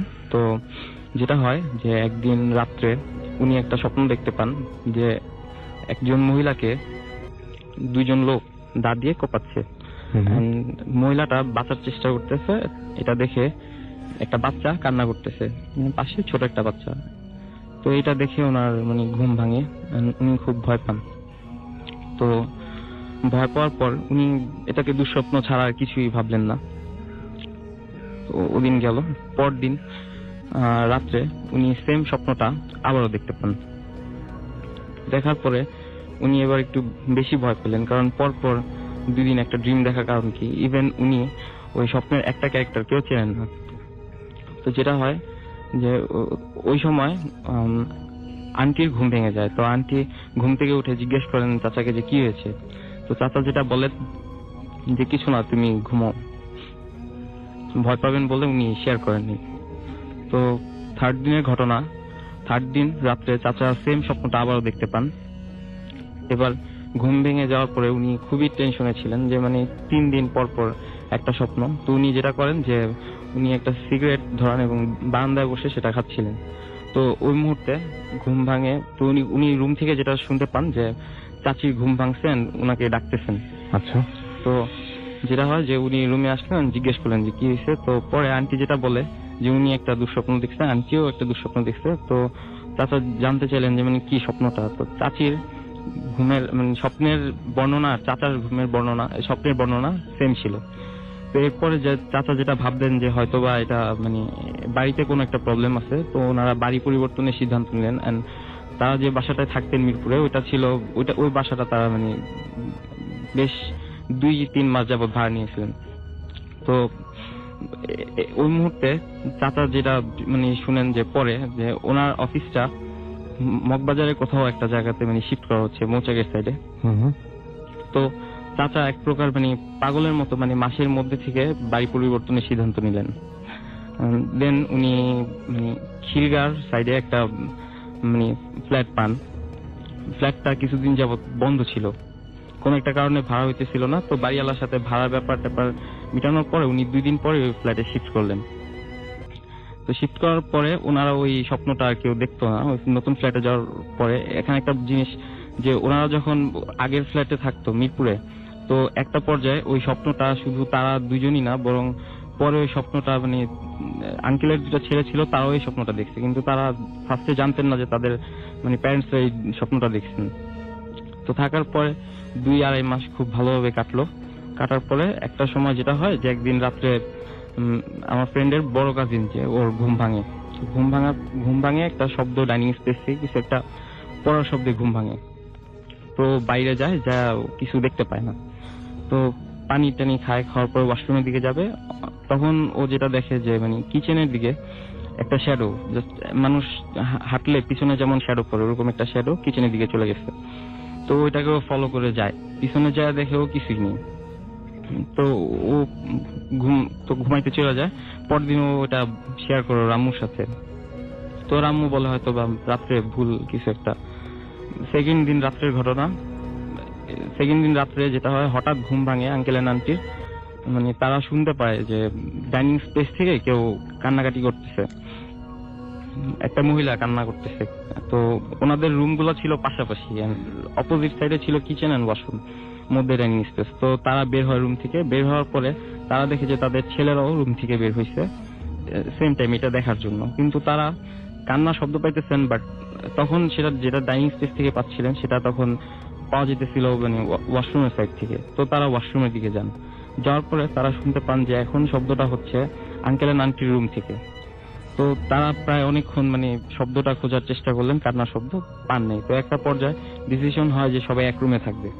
তো আঙ্কেল আন্টির রুমে থাকার ডিসিশন হয়। তারা ঘুমাতে যাবেন, এমন একটা সময় ছোট ছেলেটার চোখ পড়ে জানালার দিকে। তো তাকে ফলো করে মানে তার আব্বু আম্মু তার ভাই সবাই তাকায়, জানালার দিকে তাকায়। তারা যেটা দেখে যে এক জোড়া চোখ, খুবই হলুদ, মানে অনেক রাগ নিয়ে তাদের দিকে তাকায় আছে, মনটা সম্পূর্ণ কালো। জানালার দিকে চোখ? হ্যাঁ, জাস্ট 2টা চোখ। ওকে। তো আর এটা দেখে তারা খুব ভয় পান, দোয়া দ্রুত পড়েন। এন্ড রাসেল ভাই ওই কান্নার শব্দটা তারা ঠিক ফজরের আগ পর্যন্ত শুনতে পাইছিলেন ওদিন। আচ্ছা। তো ওই রাত্রে তেমন আর ঘুম হয় নাই। তো চাচা যেটা ডিসিশন নেন যে একটা মানে উনি একটা হুজুর আনবেন বাড়িতে। তো পরদিনের ঘটনা, রাত 9টা-10টা এমন, কারেন্ট ছিল না। তো চাচা ছিলেন অফিসে। তো যেটা হয় যে তারা মেইন ডোরে মানে নকের শব্দ পান। তো ছোট ছেলেটা যায় দরজা খুলতে যাওয়ার পরে তো ভাবে বাবা আসছে। তো দরজা খোলার পরে ও কাউকে দেখতে পায় না, কিন্তু ও যেটা শুনে যে ওর কানের পাশে খুব জোরে মানে কেউ চিৎকার করছে এমন একটা শব্দ পায়। তো এটা শুনেও মানে দৌড়ে ঘরে চলে আসে। এন্ড ওর আম্মু প্লাস ওর ভাইয়া ওনারাও এই মানে সেম চিৎকার শব্দটা শুনছিলেন, বাট ওনারা শুনছিলেন যে এটা মানে মেইন দরজার কাছ থেকে আসতেছে। যাই হোক, তো দিন আঙ্কেল আসার পরে মানে অনেক নক করার পরে আন্টি দরজা খুলেন। পরে যখন আঙ্কেল আসেন তো ওনারা আঙ্কেলকে জানাইলেন ব্যাপারটা। জানানোর পরে যেটা হয় যে তো ওদিন রাত্রের ঘটনা। তো রাত্রে 2টা-3টার দিকে সবার ঘুম ভাঙে। ঘুম ভাঙার পরে ওনারা রুম থেকে বের হয়ে যেটা দেখেন যে মানে ওই সবাই রুম থেকে বের হন। ওদিন রাত্রে ডিসিশন হয়েছিল যে সবাই এক রুমে ঘুমাবে। তো রুম থেকে বের হয়ে ওনারা যেটা দেখেন যে ডাইনিং স্পেসে ওই স্বপ্নের ওই মহিলাটাকে মানে 2জন লোক দাঁড়িয়ে কোপাচ্ছে। মানে স্বপ্নের ওই দৃশ্যটা তারা দেখতে পান। জি হ্যাঁ। তো দেখার একটা পর্যায়ে তারা তখন মানে ঘরে থাকার কারোই সাহস ছিল না। তারা সবাই দোয়া দ্রুত পড়তে মানে দৌড়ে নিচে চলে যান। তো নিচে যাওয়ার পরে ওদিন ফজরের পরে তারা ঘরে আসেন। এন্ড ঘরে আসার পরে তো পরের দিন চাচা ইমিডিয়েটলি ফকিরাপুলের একজন হুজুরকে ডাকান। তো হুজুর আইসা যেটা বলেন মানে উনি প্রথমে ঘরে ঢুকবেন না। তো উনি দরজায় দাঁড়ায় ফার্স্টে দোয়া দূরত পড়লেন, পরে নিজের শরীর বন্ধ করার পরে ভিতরে গেলেন। এন্ড হুজুর তার সাধ্যমতো চেষ্টা করে বাড়িটা বন্ধ করে দেন। তো এরপর আর কোনো প্রবলেম হয় নাই। এইভাবে 2-2.5 মাস কাটে। তারপর থেকে ছোটখাটো প্রবলেম গুলো আবার শুরু হয়। যেমন এরপরে যে সব মানে প্রবলেম গুলো হতো ওইগুলো হতো দিনে দুপুরে। একদিন বিকালে তারা সবাই টিভি দেখতেছে, তো টিভি একটা পর্যায়ে তারা যেটা লক্ষ্য করে যে দরজার সামনে একটা ওই মেয়েটা কোমরে হাত দিয়ে দাঁড়ায় তাদের সবাইকে দেখতেছে। তো এটা দেখার পরে তারা যখন মানে সবাই দেখেন জিনিসটা, মেয়েটা কি করে একটা হাসি দিয়ে দৌড়ে ভ্যানিশ হয়ে যায়। তো এটা দেখার পর চাচা ভাবেন যে আবার হুজুর ডাকাইতে হবে। তো এমন একটা সময় যেটা হয় যে একদিন চাচি একা ছিলেন বাসায়, আমার ফ্রেন্ডের কাজিন এন্ড আঙ্কেল তারা ছিলেন অফিসে এন্ড কলেজে সম্ভবত। তো যেটা হয় ছেলে দুইটা কলেজ থেকে বাসায় আসে, আসার পরে অনেক নক করার পরেও দেখতেছে যে দরজা খোলা হচ্ছে না ভিতর থেকে। তো ভিতর থেকে দরজা খোলা হচ্ছে না, তো একটা পর্যায়ে ওরা যা নিচের ফ্ল্যাটের মানে মানুষদের ডাকে। তো ডাকানোর পরে তো অনেকক্ষণ নকের পরে তারা সবাই ডিসিশন নিল যে দরজাটা ভাঙা হবে। দরজা ভাঙার পরে তারা ভিতরে যায়, যেটা দেখলেন যে মানে ওই মহিলাটাকে মৃত অবস্থায় পাওয়া যায়। রাসেল ভাই লাশটা পাওয়া যায় খুবই আজব ভাবে, আলমারির উপরে চিৎ করে শোয়ানো অবস্থায়। আলমারির উপরে? হ্যাঁ, আলমারির উপরে। ঘরে কেউই ছিল না, ঘর ছিল ভিতর থেকে লক। আচ্ছা আচ্ছা আচ্ছা। তার পাটা বাইরের দিকে, মাথাটা বাইরের দিকে, জাস্ট বডিটা আলমারির উপরে। তো এটা দেখার পরে তারা আর কি বাসায় কেউই থাকে নাই। এটা নিয়ে তখন পুলিশ কেস হয়। তো পুলিশ কেসে একটা পর্যায়ে পুলিশ মানে কোন মানে আসামিকে ডিটেক্ট করতে পারে না। তো কেসটা ক্লোজ হওয়ার আগে পুলিশ যে ইনফরমেশনটা দেয় যে তখনকার সময় থেকে 15 বছর আগে ওই ফ্ল্যাটে একটা মার্ডার হয়েছিল, একটা মহিলাকে তার হাজবেন্ড এন্ড তার দেবর মিলে মানে হত্যা করছিল। তাদের একটা শিশু বাচ্চাকে মানে সহকারে, মহিলার বাচ্চাকে সহকারে ওই মহিলাটাকে আর কি মারা হয়। আচ্ছা রাসেল ভাই, এই ছিল ঘটনা। ওকে, অনেক ধন্যবাদ। আপনার ছোট্ট ঘটনা রয়েছে, আপনার খালুর বাসায় মনে হয় ঘটনাটা ঘটেছিল, আমরা একটু ঘটনাটা শুনি। এটাও ওই বরিশালেই একটা জায়গায়, যেটা হয়েছিল আমার কাজিনদের সাথে। তো যেটা হয়েছে, ওরা বেড়াতে গিয়েছে ওই আমার খালার বাসায়। যাওয়ার পরে রাতে যখন খাওয়া দাওয়া শেষ হলো, তখন আমার খালা এসে বললেন যে তোমরা যেহেতু দোতলায় ঘুমাচ্ছ, আমি জানালাগুলো বন্ধ করে দেই, যেহেতু কাঠের বাড়ি, তোমরা মেয়ে ঘুমাবা, সো সিকিউরিটির জন্য আমি জানালাগুলো বন্ধ করে দেই। তো যেটা অ্যাজ ইউজুয়াল উনি বন্ধ করে যাওয়ার সময় শুধু বলে গেলেন যে তোমরা জানালা দিয়ে কখনোই কিছু ফেলবা না রাতের বেলা, বিশেষ করে যেটা যেমন ধরো রাতের বেলা ঘুমানোর আগে মেয়েরা চুল আছড়ায়, তো ওই চুল বা এই ধরনের কিছু জানালা দিয়ে ফেলো না, ঘরেই রাখো, ভোরবেলা হলে দিনের আলো হলে তখন ফেলবা। আচ্ছা। তো যাই হোক, আমার কাজিন যে যারা ছিল, দুজন ছিল, দুজনই মেয়ে। তো ওরা রাতে ঘুমাতে চলে গেল আধা ঘন্টা 1 ঘন্টা পরে। ঘুমাতে যাওয়ার যখন ওরা ঘুমাতে গেল, কোনো একটা কারণে হয়তো ওরা জানালাটা খুলেছিল, যেটা খোলা অবস্থায় রেখেই ওরা ঘুমাতে চলে গেল। আচ্ছা।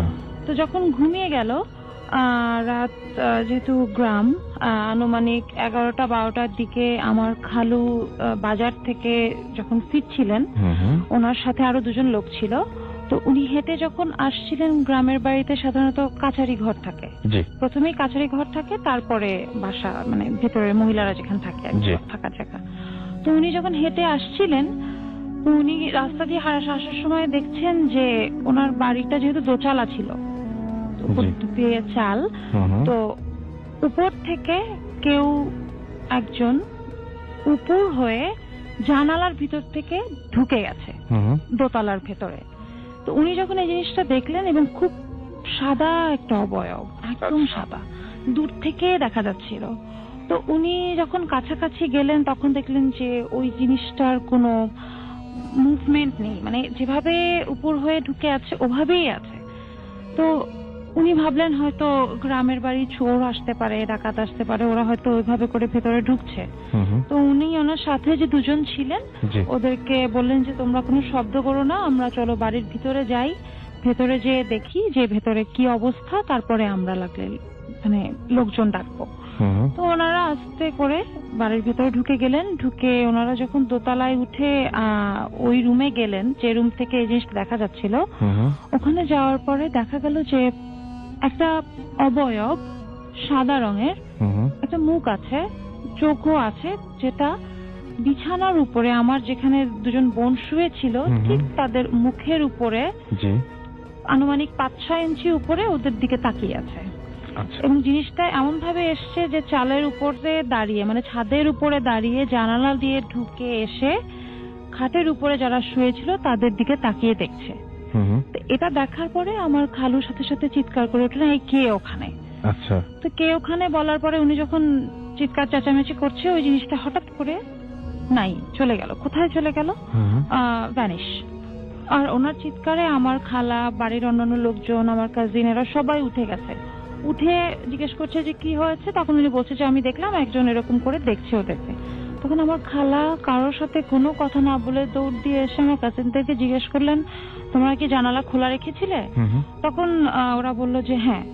আর ঘুমানোর আগে কিছু ফেলেছো? তখন ওরা বললো যে হ্যাঁ, আমরা আমাদের ইউজ করা টিস্যু, হাতের টিস্যু আর হচ্ছে চুল যখন আঁচড়েছি, ওই চুলগুলো গল্প করতে করতে আমরা জানালা দিয়ে ফেলে দিয়েছি। আচ্ছা। ফেলে দিয়েছি, দিয়ে আমরা ঘুমিয়ে গেছি। জানালা কখন খোলা ছিল এটার খেয়াল নাই। তখন আমার খালা বললেন যে যখনই এই জানালা দিয়ে এই ধরনের মেইলি কোনো কিছু লাইক চুল অর সামথিং এলস ওগুলো কেউ ফেলে, তখনই এই ধরনের একটা জিনিস এইভাবে করে এসে যে কেউ একটা জিনিস এসে জাস্ট মুখের দিকে তাকিয়ে থাকে, কোনো ডিস্টার্ব করে না, কিছুটা বাস ও তাকিয়ে থাকে। আচ্ছা। এবং আমি আপনাকে অফেয়ারও জিজ্ঞেস করেছিলাম, আপনি তখনও বলেছেন, আমি একবার এখন সবার শোনার জন্যই বলছি, এবং এটা স্লিপ প্যারালাইসিস না। No, it's not a sleep paralysis. আচ্ছা, কেন বলছেন? যে একদম মুখের ওপরে একদম মানে সমানভাবে থাকে, তাই তো? জি, যে একদম মুখের উপরে সমানভাবে তাকিয়ে আছে, একদম মুখের উপরে। এবং এইটা মানে যে কেউ এই কাজটা যদি করে ওইখানে, এটা কি ছেলে এবং মেয়ে উভয়ের ক্ষেত্রে? এটা অ্যাজ ইউজুয়াল আমি যেটা শুনেছি যে এটা শুধুমাত্র মেয়েদের বেলায় হয়েছে। মেয়েদের বেলাতেই হয়েছে। তার মানে শুধু একজন দুজনের সাথে না, আরো কয়েকজনের সাথে? আমার খালার সাথেও হয়েছে। আপনার খালার সাথেও হয়েছে। এবং সেই মুহূর্তটা খুবই অদ্ভুত হওয়ার কথা। এই চেহারাটা কেমন, কেউ কি বলতে পেরেছেন? না, একদম সাদা, জাস্ট দুটো চোখ আছে। আর মানে বাসার কারোর সাথে মিলে যায় চেহারা, এরকম কোনো কিছু না? না। ওকে, আপনারা অনেক দূর থেকে এসেছেন, অনেক ধন্যবাদ। আমাদের আরো একজন নতুন অতিথি এই মুহূর্তে জয়েন করেছেন, তার কাছে একটু যাব এবং তার ঘটনা শুনবো আমরা। আপনার নামটা একটু প্লিজ বলবেন এবং আপনি কোথা থেকে এসেছেন? আমার নাম ফাহিম, আমি বাংলা মোটর থেকে থাকি এবং বাংলা মোটর থেকেই এসেছি এখন। ওকে, আপনার ঘটনা শুনি আমরা। এই ঘটনা হচ্ছে 7 বছর আগের। আমি যখন 3-তে পড়তাম অ্যাকচুয়ালি, তখন আমাদের নিজস্ব দোতলা বাড়ি ছিল। তখন আমাদের নিজের এক রুম ভাড়া হতো এবং এক রুম ছিল দাদু থাকতেন, আর আমাদের নিজস্ব ছাদ ছিল। তখন মা বিভিন্ন ফুলের গাছ, নানান পাতা করতো। তখন তার মধ্যে একটা ছিল তুলসী পাতা। তখন একদিন আমার অনেক কাশি ছিল, রাত্রেবেলা, গভীর রাত্রে। তখন মা ছাদে যায় তুলসী পাতা কালেক্ট করতে থাকে। তখন আমাদের বিল্ডিং এর পাশের একটা বাড়ি ছিল যে যুদ্ধের পর পরিত্যক্ত ছিল। ওখানে একটা আম গাছ ছিল যে মানে পরিচর্যা করা হতো না অ্যাকচুয়ালি। তখন এই আম গাছটা আমাদের ছাদের অর্ধেক কভার আপ করে ফেলে। করার পরে এবং আমরা ছোটবেলা থেকে শুনি যে ওই গাছটা একটু হরিবল, মানে সামথিং ভৌতিক, একটু ঝামেলা আছে, মানে মুরব্বীদের কাছ থেকে শুনছি।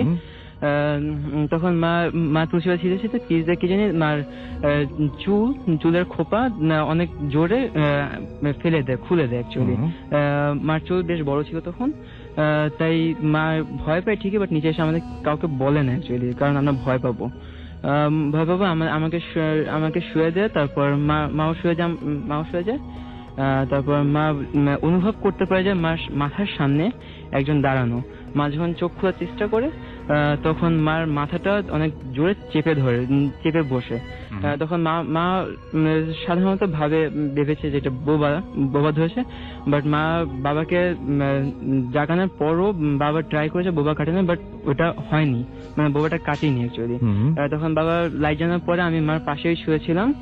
তখন আমি দেখেছিলাম যে মার স্কিনটা টানা, যেমন চোখের পাশ দিয়ে নিচ দিকে টানলে যে চোখ খোলা যায় না, এবং মা তখন চোখ খুলতে পারছিল না, এমন ভাবে টানা ছিল। তখন হালকা দৌড়াদৌড়ি পরে তখন যখন ছাড়ে, তখন মাথাটা আস্তে করে উপরে উঠে যায়, মানে ছেড়েছে যে বোঝা যায়। সেদিন রাতে আর বাবা মা আমাদের ওই রুমে ঘুমাতে দেয়নি অ্যাকচুয়ালি। তারপরে 3 দিন পরে আমরা বাইরে ছিলাম এবং দাদু নিচ থেকে অনেক ভয় ছিল। আমরা আসার পর জিজ্ঞেস করা হয়, বাবাকে বলে যে দাদু আমাদের উপরে টিনের আলমারি কে যেন হালকা পিটাপিটি করছে, শব্দ আসছে। বাবা ঢুকে তারপর কিছু দেখে না এবং আমাদের আলমারিকে কোনো আঁচড়ও দেখে না। অ্যাকচুয়ালি তখন বাবা আমাদের বলে যে দাদু তাদের সাথে মজা করছে, বাট আমরা এখন বুঝি যে তখন আমাদের সাথে দাদু মজা করতে, বাট বড়দের সাথে না। তাই একটু সিরিয়াস ছিল, এবং তখন থেকে আমার দাদু একটু সিরিয়াস হয়ে গিয়েছিল, মানে আমাদের সেফটির ব্যাপারে একটু প্যানিক ছিল সবসময়। তারপর আমাদের বিল্ডিং ছেড়ে দেওয়া হয়, এবং গত বছর আমরা নতুন বাড়িতে উঠি, সেম একই জায়গায় নতুন একটা অ্যাপার্টমেন্ট হয়েছিল, এখন হয়েছে, এখন আমরা ওখানে থাকি। গত রোজে আমার দাদু অসুস্থ হয়, এবং ঈদের 1:17 মিনিটে মারা যায় দাদু হসপিটালে, এবং যখন হসপিটালে মারা যায় ঠিক সেই সময় আমাদের দাদুর রুমে একটা ঘড়ি ছিল, তখন ওই ঘড়িটা বন্ধ হয়ে যায়। এই জায়গাটা আমার কাছে সবচেয়ে অদ্ভুত লেগেছে, যে যেই মুহূর্তে আপনার দাদু হসপিটালে মারা গেলেন ঠিক সেই মুহূর্তেই তার রুমে যে ঘড়িটা ছিল সেই ঘড়িটা বন্ধ হয়ে যায়, রাইট? হ্যাঁ, বন্ধ হয়েছে যে ওটার এক্সাক্ট টাইম হচ্ছে হসপিটালে কিছু পেপার করার জন্য এক্সাক্ট টাইমটা দরকার ছিল অ্যাকচুয়ালি, তাই এটা সবে নোটিস করেছে। তারপর মানে হসপিটাল থেকে যে টাইমটায় লেখা হয়েছে যে উনি এতটার সময় মারা গেছেন, ঘড়িটা তার ঘরের যে ঘড়িটা সেই ঘড়িটাও ঠিক একই সময়ে থেমে গেছে। হ্যাঁ, এবং ব্যাটারি নিয়ে কোনো প্রবলেম ছিল না ঘড়ির, বিকজ আমি 1 উইক আগে ব্যাটারিটা বদলিয়েছিলাম। তারপর যখন দাদু মারা যাওয়ার পর চল্লিশা কুলখানি এগুলা, তখন হুজুরকে প্রাইভেট ভাবে জিজ্ঞেস করা হয় যে এটা মানে এটা পার্সোনালি আপনি জিজ্ঞেস করেন, তখন সে বলে যে এটা ঘড়িটা চালু করে কাউকে দিয়ে দিলে ভালো হয়, বাসায় না রেখে অ্যাকচুয়ালি। তখন ঘড়িটা চালু করার সময় দেখলাম যে ঘড়ির পুরো ইঞ্জিন ভাঙা, মানে কোনো কিছু ঠিক জায়গায়, ঘড়ির ভেতরে যা যন্ত্রপাতি যা কিছু আছে সেগুলো ঠিক জায়গার মতন নেই। তারপর সবচেয়ে অদ্ভুত স্টেঞ্জ হচ্ছে যে যেদিন দাদু মারা যায় সেদিন আমাদের নিচে গ্যারেজে তার বডি রাখা হয়, এবং আগরবাতির প্রয়োজন হয় তখন সারা রাতের জন্য। তখন আমাকে আমার ভাইকে কারণবাজার দিকে পাঠানো হয়, বিকজ মোমবাতি ইশা আনার জন্য, এই যে আগরবাতি বাংলাদেশ থেকে যাওয়ার পথে হাতিঝিল পরে, এবং সেখানে আগের থেকে সবাই জানে যে হালকা দুর্গন্ধ এবং ড্রেনের পানি থাকে ওখানে। তখন ওই জায়গাটা বেশি ডেভেলপ ছিল না অ্যাকচুয়ালি, তখন ওইখানে একটা লোক বসা থাকে, এবং আমাদের হাতে কি জিনিস লেগে থাকে, দুর্গন্ধ একটু, মেবি এটা নাপাক ছিল অ্যাকচুয়ালি। আমরা আগেই কথা বলেছি, আগে আমাদের মধ্যে ডিসকাস হয়েছে এই ব্যাপারে, পরে হাত ধুয়ে ফেলতাম আমরা, কিন্তু সে একটা লোক, পাগল টাইপ একটা লোক বসা থাকে, বাট অনেক স্পষ্ট ভাবে যে বলে আমাদের যে বাবারা তোমরা সামনে গিয়ে হাতটা ধুয়ে ফেলো, ঠিক না এটা, মানে এমন ভাবে বলেছে, ঠিক না। তারপর আমরা ভয় তো পেয়েছি। তারপর কারণ বাজারে গিয়ে আসার সময় সেই লোকটাকে আর দেখিনি, এবং কারণ বাজারে আমরা হাত ধুয়ে ফেলেছিলাম। আসার পরে আমরা এলাকা তখন নতুন ছিলাম অ্যাকচুয়ালি, আসার পরে অনেক মানে জিজ্ঞেস করার পরে শুনি যে মানে হাতিঝিলের দিকে নাপাক বা এমন কিছু ব্যক্তিদের সাথে কথা বলেছিলাম যে তাদের উপর অ্যাটাক হয়েছিল এবং এখনো হয়ে আসছে, যে সেখানে এলাকায় থাকে। আচ্ছা, মেইন ব্যাপার যেটা, সেটা থ্যাংক ইউ ভেরি মাচ। আপনার যে ঘটনাটা সেটা আমি বুঝলাম, এবং সবচেয়ে ভয়ঙ্কর যে ব্যাপারটা সেটা হচ্ছে যে আমার কাছে এই পুরো ঘটনার মধ্যে একটা অদ্ভুত জিনিস রয়েছে। একটা মানুষের সাথে একটা ঘড়ির কি সম্পর্ক থাকবে আমি জানি না, বাট সেই ঘড়িটা বন্ধ হয়ে যায়। এবং আপনি তো এখন আপনার সেই দাদুর রুমেই থাকেন, তাই না? জি জি জি, আপনি এখন সেই রুমটাতে থাকছেন, এবং আপনি বলছেন যে আপনি সবসময় প্রোটেক্টেড ফিল করেন, আপনার মনে হয় যে কেউ আপনাকে প্রোটেক্ট করে সবসময়, এবং কোনো ধরনের কোনো ঝামেলা হয় না। এবং ওই ঘরের মধ্যে আপনি কোনো কিছুর অস্তিত্ব টের পান কখনো? অস্তিত্ব অ্যাকচুয়ালি আমি একজন স্টুডেন্ট ছিলাম, এসএসসি ক্যান্ডিডেট ছিলাম, তাই রাত জাগতে হতো। দাদু মারা যাওয়ার পরে অনেক আগরবাতির সেন্ট থাকতো, তাই তখন আর খেয়াল করিনি। হ্যাঁ, 1 বছর পর যখন মানে 1 বছর কি এখন 5-6 মাস হচ্ছে আমরা এটা কন্টিনিউসলি খেয়াল করছি যে আমাদের রুমে 10টা থেকে 1টার মধ্যে বেলি ফুলের অনেক কড়া সেন্ট আসে, যা আপনি পান নাকি আপনার ফ্যামিলির সবাই পায়। আমাদের বাসায় যারা থাকতে আসছে এবং আমাদের 2জন নতুন গেস্ট আসছে, তারাও বলেছে যে এই গন্ধটা কেন আসে। আমার অনেকেই আশেপাশে, আপনি বলছেন আপনাদের ছাদে গার্ডেন আছে, সেখানে বেলি ফুলের গাছ নাই? আমাদের কোনো ছাদ নেই অ্যাকচুয়ালি, আমাদের বিল্ডিং আন্ডার ডেভেলপমেন্ট। আচ্ছা, আমাদের উপরে 3টা ওই বাসাতে। আচ্ছা, এখনো আন্ডার কনস্ট্রাকশন আছে আপনাদের বিল্ডিং? আমাদের পাশে হচ্ছে মিউচুয়াল ব্যাংক। আচ্ছা, একদম ব্যাংকে ফুলের গাছ অতটা রাখা নেই। আচ্ছা, তার মানে আপনার আশেপাশে কোনো জায়গা থেকে এরকম গন্ধ আসার কোনো কারণ নাই, কিন্তু আপনি ঘরের মধ্যে প্রতিদিনই এরকম বেলি আর ফুলের গন্ধ ওই পাচ্ছেন। ওই এই স্মেলটা আমার রুম ছেড়ে বের হয় না, মানে কেমন লাগে তখন? ভয় লাগে আপনার কাছে? ভয় অ্যাকচুয়ালি কি না, অতটা ভয় লাগে না। ফার্স্টের দিক দিয়ে অনেক ভয় লেগেছিল, কিন্তু এখন অভ্যস্ত হয়ে গিয়েছে। ঘরের মধ্যে যে কোনোদিন হঠাৎ করে গন্ধের সাথে আপনি যদি দেখেও ফেলেন আপনার দাদুকে, তাহলে আপনি কি ভয় পাবেন নাকি? আপনার অফকোর্স ভয় পাবো, যেহেতু Of course একজন ভয় পাবেন। মানে- কিন্তু আপনার এই গন্ধটা আপনার কাছে একদমই ভয়ের লাগছে না? মানে আগে ভয় লাগতো, এখন একটু অভ্যস্ত হয়ে এখন একটু, গেছি। আচ্ছা এখন অভ্যস্ত হয়ে গেছেন। আচ্ছা, প্রথম দিকে বেশ ভয় লাগতো তার মানে? এই স্মেলটার জন্য অ্যাকচুয়ালি আমাদের বাসায় মানে মা কখনো কোনো পেট এলাও করতেন না। এখন আমাদের বাসায় 2টা বিড়াল আছে। এখন দুটো বিড়াল আছে এবং বিড়ালের অ্যাটিটিউড মাঝে মধ্যে বদলে যায়, অনেক বদলায় অনেক যায়। বদলে যায়। মানে তার মানে তারা কোনো কিছুর অস্তিত্ব টের পায়, আপনি এটা বলতে চাচ্ছেন? হয়তোবা। এবং আপনি যেটা বলছেন সেটা হচ্ছে এই গন্ধ হয়, কিন্তু এই ঘরের মধ্যে কোনো ধরনের কোনো ঘুমের অসুবিধা বা দুঃস্বপ্ন দেখা? দুঃস্বপ্ন না, অ্যাকচুয়ালি আমি যখন শুয়ে থাকি তখন মাঝে মধ্যে জানলা তো কাচের পুরা, তখন টাক টাক করে আওয়াজ পাই অ্যাকচুয়ালি, যে কেউ নক করছে। কত তলায় এটা? দোতলায়। তার মানে নিচ থেকে কেউ টোকা দেওয়ার কোনো অপশন নাই? না, আমাদের চারপাশে পুরো ফাঁকা এবং চোর উঠার কোনো মানে স্কোপই নেই, বিকজ পাশে একটা ব্যাংক এবং সিসি ক্যামেরা পুরো প্রোটেক্টেড। আমাদের বাসাও মেইন রোডের হালকা সামনে। বুঝছি, একদম বুঝতে পেরেছি। তো আপনি যাই হোক, আপনার ঘটনাটা বেশ ইন্টারেস্টিং, এবং আমরা খুব ছোট করে আপনার দ্বিতীয় ঘটনাটা শুনে ফেলি। আপনার নামটা তার আগে একটু বলবেন? হ্যাঁ, শিমুল আবার বলছিলাম। তো এই ঘটনাটা আমার দাদাবাড়ির ঘটনা। আমার দাদাবাড়ি কালিয়াকৈরে, সেটা 60 বছর আগের ঘটনা। তো যেটা হয় যে আমার যে দাদা, ওনারা ছিলেন 4 ভাই। তো আমার দাদার যে বাবা, মানে আমার বড় বাবা, উনি হচ্ছে ওনার 2 ছেলেকে নিয়ে একদিন বাজারে যায়।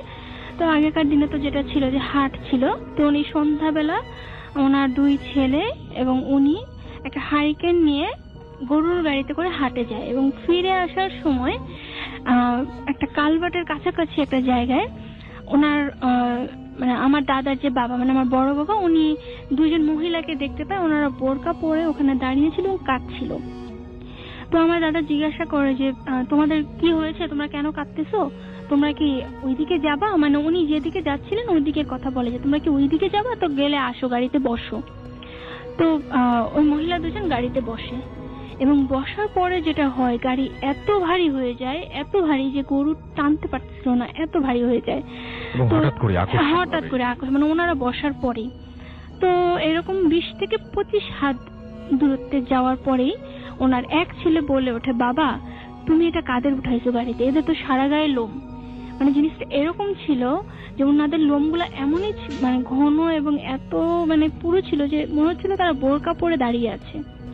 এবং ওনার এক ছেলে এই কথা বলার সাথে সাথেই ওনারা 2 জন গাড়ি থেকে লাফ দিয়ে কালভার্ট থেকে লাফ দিয়ে ওনারা মানে লাফ দিয়ে যে নিচে নদী ছিল বা খাল হয়তো ছিল, কালভার্ট যেহেতু, তো বলে যে যা তোরা যা, এটুকু বলে ওনারা নিচে লাফ দেয়।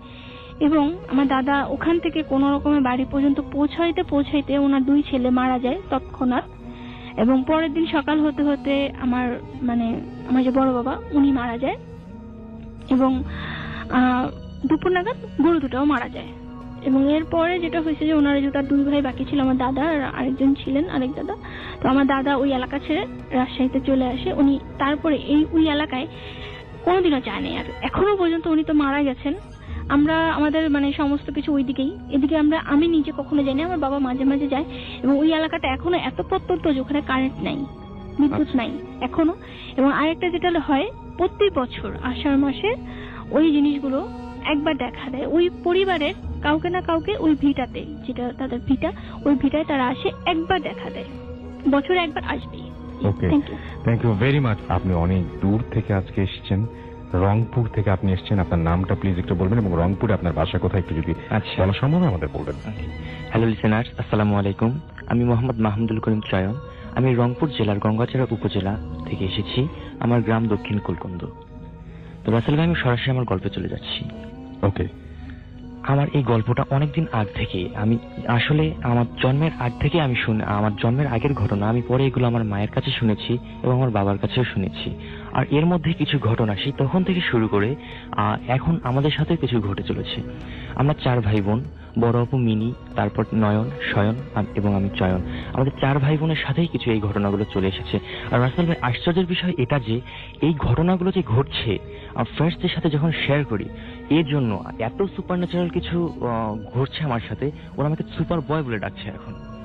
অ্যাকচুয়ালি এর আগে আমি গল্প শুরু আগে একটা শুধু বিষয় শেয়ার করতে চাই, সেটি হলো যে আমার এক ফ্রেন্ড আমার সঙ্গে ভালোভাবে কথা বলেনি, আর আমি ওই মুহূর্তে তার সাথে একটা, আমরা ঘটনায় চলে যাই। হ্যাঁ, তো আমার ছোটবেলা থেকে আমার নানু বাসার পাশে একটা পুকুর ছিল। ওই পুকুরটা একটা হন্টেড ছিল, ওই সময় খুব ঝোপঝাড় ছিল এবং হাজা মজা একটা পুকুর ছিল। এই পুকুরের উত্তর দিকে কিছু সাদা ডানাওয়ালা মেয়ে খেলা করতো, আর যার কারণে আমার মাকে আমাদের নানু বাসার নানু নানি কেউ ওখানে যেতে দিত না। এটা কত আগের ঘটনা হবে তাও? এটা আমার মায়ের বয়স তো এখন 50-এর মতো, আর তিনি যখন 7-8 বছর বয়স, তখন অনেক আগের ঘটনা আসলে। আর রাসেল ভাই এটা একটা সিম্ফনি ধরে রেখেছে, কিন্তু ধারাবাহিকভাবে ঘটনাগুলো ঘটে আসছে আমাদের সাথে। তোমার মায়ের বিয়ে হয়ে যাওয়ার পর যে ঘরটাতে থাকতেন আমার মা এবং বাবা, ঠিক সেই ঘরের উত্তর দিক দিয়ে ওদিকে তখন কিন্তু আমরা কিন্তু তিস্তা নদীর কাছে ছিলাম, উত্তর কলকন্দ। এই তিস্তা নদীর কাছে পারে আমাদের সবার জন্ম। আর এখান যে রুমটাতে ছিলেন আমার বাবা এবং মা, তার ঠিক উত্তর দিক দিয়ে কিন্তু একটা প্রতিদিন ফজরের আগে আগে একটা করে আগুনের গোলা দৌড় দিত। এই আগুনের গোলা, আমার আপনাকে আমি মেলে বলেছি যে আমার দাদু বৃদ্ধ হলে কিন্তু তাটা জোয়ানের মতো খুব শক্তিশালী এবং সাহসী ছিলেন। তো উনি বাবাকে ডাকতেন যে এমদাদ দেখো তো কি হয়েছে। তখন আবার বাবা উঠে যেতেন, আর বাবা আর্লি রেজার ছিলেন, আর বাবা উঠে আমার ছোট এক চাচাকে ডাক দিতেন, দিয়ে ওনারা দুজনে একসাথে আগুনটাকে তাড়া করতেন। আর আগুনটা কোনো রিয়াকশন করতো, কোনো রেসপন্স দিত না, দৌড়ে চলে যেত, এ ধরনের একটা। তারপর যখন আমরা চলে আসলাম এখন উত্তর কলকাতা থেকে, যখন আমার বয়স 2 and 5 years, তখন আমরা চলে আসি দক্ষিণ কলকাতায়। আর এখানে এসে আমার মা গ্রাম রাসেল ভাই আমাদের কিন্তু প্রত্যন্ত অঞ্চলে আর কি বাড়িটা ছিল, আর ওই জায়গাটাতে আগে প্রচুর ঝোপ জঙ্গল ছিল। আর ওখানে আসার পর মা প্রথম ভূতের আগুন দেখতেন, যে দুটো বাঁশবাগান আছে, এ বাগান থেকে ও বাগান আগুনগুলো চলে যাচ্ছে। আর বিভিন্ন ধরনের কেমন যেন তাদের পোশাকগুলো ছিল। কিন্তু তার আগে যখন উত্তর কলকাতায় ছিলেন, তখন আমার মিনি আপু যখন খুব ছোট, তখন আমার নানুমা আমাদের বাসায় গিয়েছিলেন, যে আসলে এটা কিন্তু হয় যে নানিরা যায়, আর যাওয়ার পর কাপড়গুলো নদীতে কাচতেন। তো কাচার পর মায়ের কাপড়ও কাচতেন, আমার আপুর কাপড়ও কাচতেন। আর তারপর সেগুলো একদিন নাকি ভালো মতো শুকানো হয়নি কাপড়গুলো, এই অবস্থাতেই ফিরে এসেছেন। আর যখন ফিরে এসেছেন তখন মা নিজেও পড়েছেন, আপুকে পরিয়ে দিয়েছেন।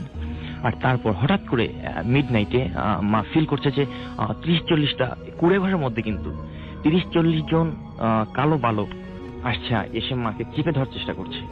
এ ধরনের একটা তিনি বুঝতে পারছেন। আর তিনি যখন চিৎকার করছেন, কিন্তু পাশের রুম থেকে কারো কোনো রেসপন্স নেই। আর আমার বাবা যখন উনি খুবই ফ্রি মাইন্ডেড এবং আড্ডাবাজ মানুষ, উনি বাইরে গেলে একটু রাত্রি করে শুইতেন, তো হতে পারে সেদিন হয়তো তিনি বাইরে ছিলেন, আর যার কারণে সেদিন বাবা বাড়িতে ছিলেন না।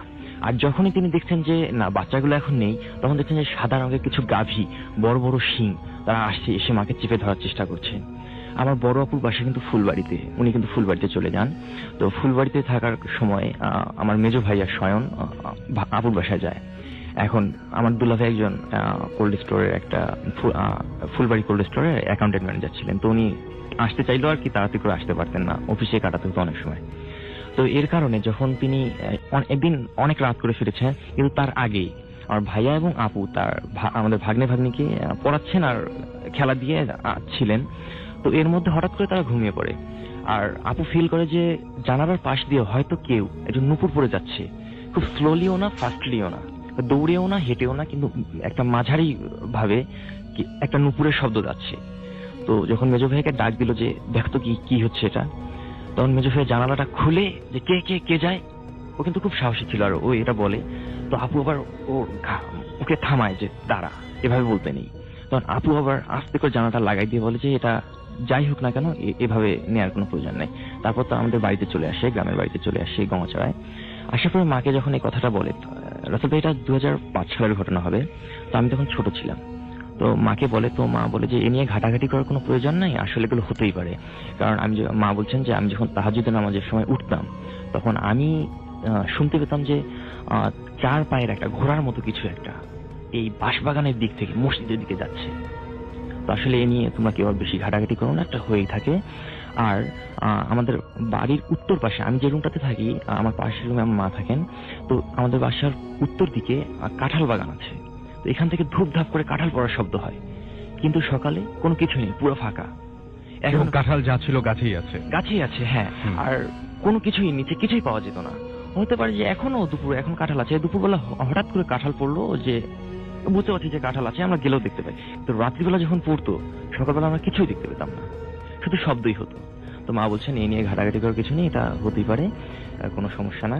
কিন্তু তারপর আমি আসলে ভালো মতো শুনিনি, কিন্তু তারপর ওদের কাছে ওই গল্প যখন হচ্ছিল তখন আমি শুনে পড়েছি। আর ওই পরে একজন আমরা কবিরাজের কাছে জিজ্ঞাসা করেছিলাম যে এটা কি আসলে, চার পায়ের মতো যে যায় কি, তখন উনি বলেছেন যে কিছু একটা আছে, কি তা বলেননি, কিছু একটা আছে, এটা কিন্তু নামাজের জন্য মুসল্লি হিসেবে মসজিদে যায়। আপনি কি কোনোদিন দেখেছেন? হ্যাঁ রাসেল ভাই, আমিও ফেস করেছি। সেটি হলো যে আপনি জানেন যে এই চার পায়ে যে যায়, এটাকে আপনি কোনোদিন দেখেছেন? না, আমি এটা কখনো দেখিনি, তো আমি অন্য কিছু দেখেছি। তবে আই থিঙ্ক, আমি স্ট্রংলি বিলিভ করি যে এটার সঙ্গে রিলেটেড, যেহেতু এটা আমার মায়ের ছোটবেলা থেকে ঘটে আসছে, আর আমাদের জন্মের আগে থেকে আপুর সাথে ঘটেছে, মেজো ভাইয়া বড় ভাইয়াদের সবার ওরা জানে। তো আই থিঙ্ক এটার সাথে রিলেটেড। তো আমি এই আলিম পরীক্ষা শেষ করলাম, আর যেদিন আপনি ফোন দিয়েছেন সেদিনই জাস্ট আমার পরীক্ষা শেষ হয়েছে। তো আমি মাঝে মাঝে আমাদের মসজিদে আমি ইমামতি করতাম। তো সে আমাদের পেশ ইমাম নেই, শুধু জুমার নামাজের ইমাম আছেন। তো আমি কয়েকদিন ধরে নামাজ পড়াচ্ছিলাম, আর একদিন মাগরিবের নামাজ পড়ানোর পর আমি বাসায় আসছিলাম, আর যে ছুরাগুলো পড়ছিলাম ওখানে, সেই ছুরাগুলো আমি মনে মনে আবার পড়ছিলাম, গুনগুন করে আর কি। তো আমি বাসায় ফেরার পথে আমাদের বাসাটা পশ্চিম দিক দিয়ে ঢোকা যায়, পূর্ব দিক দিয়ে ঢোকা যায়। তো আমি পূর্ব দিকে যে গেটটা আছে ওখানে সিঁড়িতে পা রেখেছি, আর দক্ষিণ দিকে একবার তাকিয়েছি মাত্র। আর দক্ষিণ দিকে যখন তাকালাম, তখন দেখছি যে দুটো ছোট ছোট বাচ্চা, ওদের ফেস গুলো ঝাপসা, কিন্তু বোঝা ছিল দুটো ছোট বাচ্চা, আর মেবি সিলভারের মতো ব্রাইট, আর খুব মোহনীয় ছিল দৃশ্যটা। আশেপাশে সবকিছুই কিন্তু পরিষ্কার, ওদের ফেস গুলো একটু ঝাপসা, আর ওদের চেহারাটা বুঝতে পারছিলাম না, তবে সাদা রঙের ছিল আর রূপালী কালার। তো আমি ওদেরকে দেখে ভাবছি হয়তো কেউ পাশের গ্রাম থেকে হয়তো কেউ আসছে কিছু চুরি করার জন্য। আর রাসেল ভাই বলেছে আমাদের একটু গার্ডেন আছে, সুপারি বাগান, আমাদের ডাবের গাছ আছে, ওখান থেকে মানে সবাই কিন্তু ওগুলো চুরি করে নিয়ে যায়, যেখানে পড়ে থাকে নিয়ে যায়। তো আমি ভাবলাম যে হয়তো এ ধরনের কোনো বাচ্চা টাচ্চা আছে। তো আমি হঠাৎ করে খুব চিৎকার করলাম, আর এই চিৎকারটা নাকি ছিল অন্যরকম। মা আমাকে পরে বলেছেন যে চিৎকারটা নাকি অন্যরকম ছিল, স্বাভাবিক রকম না, যে কেউ এসেছে যে তাকেই বলছি, এটা না কিন্তু। তো মা নামাজ পড়ছিলেন, উনি তাড়াহুড়ো করে নামাজ শেষ করে বাইরে আসলেন। আসার পরে উনি আমাকে ছুরা পরে ফু দিলেন, দেওয়ার পর উনি ভেতরে নিয়ে গেলেন। যাওয়ার পরে বলছেন যে কি হয়েছে, আমি তাকে খুলে বললাম যে এই ধরনের হয়েছে। আর যখন বাচ্চা দুটো চলে যায়, ভয় পেয়েই চলে যায়, এ ধরনের একটা ফিলিংস। তবে ওদের মাঝে ভয়ের কোনো চিহ্ন ছিল না, জাস্ট দৌড়ে যাচ্ছিল, আর ওদের কথা আমি বুঝতে পারছিলাম না। আর ভুট্টা একটা ক্ষেত ছিল, ওখানে তারা মেঠো পথে যেই যাচ্ছে, যাওয়ার পরপরই ওখানে তারা উদা হয়ে গেল। তারপর থেকে আমি দেখিনি। তারপর রাসেল ভাই আর একটা হচ্ছে যে আমি কিন্তু টাকা পেয়েছিলাম 52। সেটা তো পরে শোনা যাবে। আপাতত আমরা আপনার সাথে যে ঘটনাটা ঘটেছিল, সেই ঘটনাটা কবে ঘটেছিল? হ্যাঁ, এটা আপনার 11 মার্চ, এই 2015 11 মার্চ। কি হয়েছিল বলেন তো একটু? হ্যাঁ, যতদূর 11 মার্চে ঠান্ডাটা একটু কমে গিয়েছিল ঢাকা শহরে অন্তত। তো নিকুঞ্জ 2 আমার ফ্রেন্ড থাকে শাওন, ওর বার্থডে ছিল ওদিন। আমি বার্থডেতে গিয়েছিলাম, যেহেতু আমার দাওয়াত করেছিল। তো ওখান থেকে ফিরতে ফিরতে প্রায় রাত 11টা সাড়ে 11টা বেজে গেছে। তো আমরা যারা ঢাকায় থাকি তারা জানি নিকুঞ্জ 2 থেকে 1-এর দিকে বেরোতে একটি গেট আছে। গেটে যাওয়ার পরে ওখানে সিকিউরিটি থাকে, সিকিউরিটি আমাকে ভিতরে ঢুকতে দিচ্ছিল না, বলছি যে ভিতরে আত্মীয় থাকে, এটা বলেই আমি ভিতরে ঢুকেছি। আচ্ছা। তার রাত 11টা সাড়ে 11টা, তখন ওখান আবাসিক এলাকা, তো ওটা অনেক ফাঁকা, পুরোই ফাঁকা। তো ওর মধ্যে আমি কিছু দূর বাইক নিয়ে এগিয়ে যাওয়ার পরে আমি অনেক ঠান্ডা ফিল করতেছি, মানে বেশি রকম, যতটা বাইরে আছে তার থেকে অনেক বেশি। তো আমি অস্বাভাবিকের ঠান্ডা ফিল করার পরে হঠাৎ দেখি আমার বুক খুব আটকে গেছে, মনে হচ্ছে বুকের মধ্যে কেউ চেপে বসে আছে, এবং আমি দম নিতে পারতেছি না। দেন আমি বাইকটাকে বাম দিকে সাইড করি। সাইড করার পরে পিছনে আমার একটা ছোট ভাই ছিল, আমি বাইক চালাচ্ছিলাম। তো পিছনে ছোট ভাইয়ের নাম জুবায়ের, সে আমাকে হঠাৎ পিছন থেকে ধাক্কা দেয়। ধাক্কা দিলে তখন মনে হয় আমার বুকটা হালকা হয়ে আসে। তো আমাকে জিজ্ঞেস করে যে ভাইয়া তুমি এত রাতে বাইক থামালে কেন এই রোডের মধ্যে? তো আমি বললাম তাকে যে আমার বুকে আসলে চেপে ধরতেছে, আমার শরীরটা খুব খারাপ লাগতেছে। হঠাৎ করে একদম, মানে কোন ধরনের আগে কোনো অস্বাভাবিকতাই ছিল না? না, আগে কোনো অস্বাভাবিকতা ছিল না, সারাক্ষণ আসছি, এর আগে অনেকবার গেছি ভাইয়া, এরকম হয় নাই। এরকম হয় নাই? না, সেদিন হঠাৎ করে। আর আমার এমন কোনো না যে বাইক চালানোর মধ্যে আজ পর্যন্ত এমন কিছু হয়নি। হওয়ার পরে ও আমাকে বলল যে ভাইয়া আমি কিছু বলি, যে আমার কানের পাশ তো অতি গরম কিছু একটা চলে গেল কেবল তোমাকে ডাক দেওয়ার পরে। ও ভয় পাইছে। এর মধ্যে হঠাৎ দেখি পাশেই ফুটপাত ছিল, ফুটপাতটা একটু উঁচু, ওখানে একটা মানে 70 থেকে 80 বয়সের বৃদ্ধ লোক পায়জামা পাঞ্জাবি সাদা পরে দাঁড়িয়ে আছে। তো উনি এগিয়ে আসলো আমার দিকে। এগিয়ে আসার পরে বলল যে বাবা কি হয়েছে তোমাদের? তো আমি বললাম যে আমি যাচ্ছিলাম, এরকম যেতে যে আমার মনে হলো বুকে কেউ চেপে ধরছে, তারপরে বাইক সাইড করছি। ঘটনাটা আমি আসলে তাকে খুলে বললাম। খুলে বলার পরে সে বলল যে বাবা কোনো খারাপ কিছুই হবে, হয়তো তুমি তার যাওয়ার পথে বাধা হয়েছো তাই তোমার উপরে চেপেছিল, যা হোক সেটা চলে গেছে, তুমি যতটাই সম্ভব এটা চলে যাও এখান থেকে। তা আমি জানার চেষ্টা করলাম তার কাছ থেকে আগে এরকম কিছু হয়েছে কিনা। তা খানিক মানে সে আমার দিকে এমন ভাবে তাকালো, তার চোখটা অতিরিক্ত লাল হয়েছিল, খুব নিষ্ঠুর চোখে তাকিয়েছিল আমার দিকে, বিরক্ত মনে হচ্ছিল আমার কথাবার্তা শুনে। সে নেক্সট টাইম আমাকে আবার বললো যে তুমি এখানে চলে যাও, এটাই ভালো হবে। তো আমি আর কথা না বাড়িয়ে বাইক স্টার্ট দিয়ে সামনের দিকে এগোতে শুরু করলাম। এই সময় আমার পিছনে ছোট ভাই জুবায়ের ছিল, সে ঘুরে তাকিয়ে মানে তাকে ধন্যবাদ অথবা দেখতে চাইছিল সে কি করে, তাকিয়ে দেখে সাথে সাথেই নেই। আর একটা বৃদ্ধ মানুষের পক্ষে এত তাড়াতাড়ি কোনো জায়গা থেকে গায়েব হওয়া মানে কি বলবো, যে যখন বললো তারপরে আপনি বাইক টান দিবেন সঙ্গে সঙ্গে তাকাইছে, সেটাই মানে কয়েকটা সেকেন্ডে 1 সেকেন্ড বা 1.5 সেকেন্ড 70-80 বুড়ো মানুষের কোথায় মিলিয়ে যাবে সেটাই। এটাই। তারপরে ভাই আমি যতদূর শুনছি আগে যে কখনো বিপদ আসলে পিছনে তাকাইতে নেই, তো আমি আর তাকাইনি, ওই অবস্থায় বাইক চালাই। যদিও আমার গায়ে তখন কাঁপতেছিল, আমি বহুত কষ্টে বাইক চালাই মোহাম্মদপুর যাই। তারপরে বাসায় যে কাউকে কিছু বলি নাই, ও জানতো আর কিছু ফ্রেন্ডদের জানাইছিলাম। পরে আস্তে আস্তে দিন যাওয়ার পরে আমি সবাইকে টুকটাক জানিয়েছি, আমার বাসার লোকজনকেও সমাধান পাননি। না আমি লজিক পাইনি ভাই। আমি শুনছি যে বললাম আপনাকে যে আগুন উড়ে যায়, আমার নিজের গ্রামের বাড়ির ছাদের উপর থেকে প্রায় আগুনের ফুলকি ওড়ে, কিন্তু এর একটা লজিক যে মিথেন গ্যাস থেকে সাধারণত হয় এগুলো, কিন্তু এটার কোনো লজিক ছিল না যে আমি একটা মানুষকে 2-3 সেকেন্ডের মধ্যে গায়েব হয়ে যায়। Thank you very much. শুনবো মুন্সিগঞ্জের স্টোরি, দেখা যাক কোথাকার ঘটনা, এলাকা ভিত্তিক ঘটনা কিন্তু আজকে হচ্ছে। সো আমরা মুন্সিগঞ্জের একটা ঘটনা শুনছি, শুনি আপনার ঘটনা। আপনি বেসিক্যালি দেশের বাইরে থাকেন, কোন দেশে থাকেন আপনি?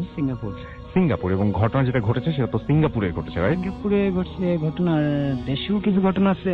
আমরা সিঙ্গাপুরটা দিয়ে শুরু করি। ওকে, কত বছর ছিলেন আপনি সেখানে? সিঙ্গাপুর ছিলাম 2 বছর। 2 বছর। আবার কি যাবেন? আচ্ছা, তার মানে মাঝখানের সময়টা আপনি এখন আছেন, আপনাকে পেয়ে গেছি। সিঙ্গাপুর থেকে শোনেন তো আমাদেরকে, না?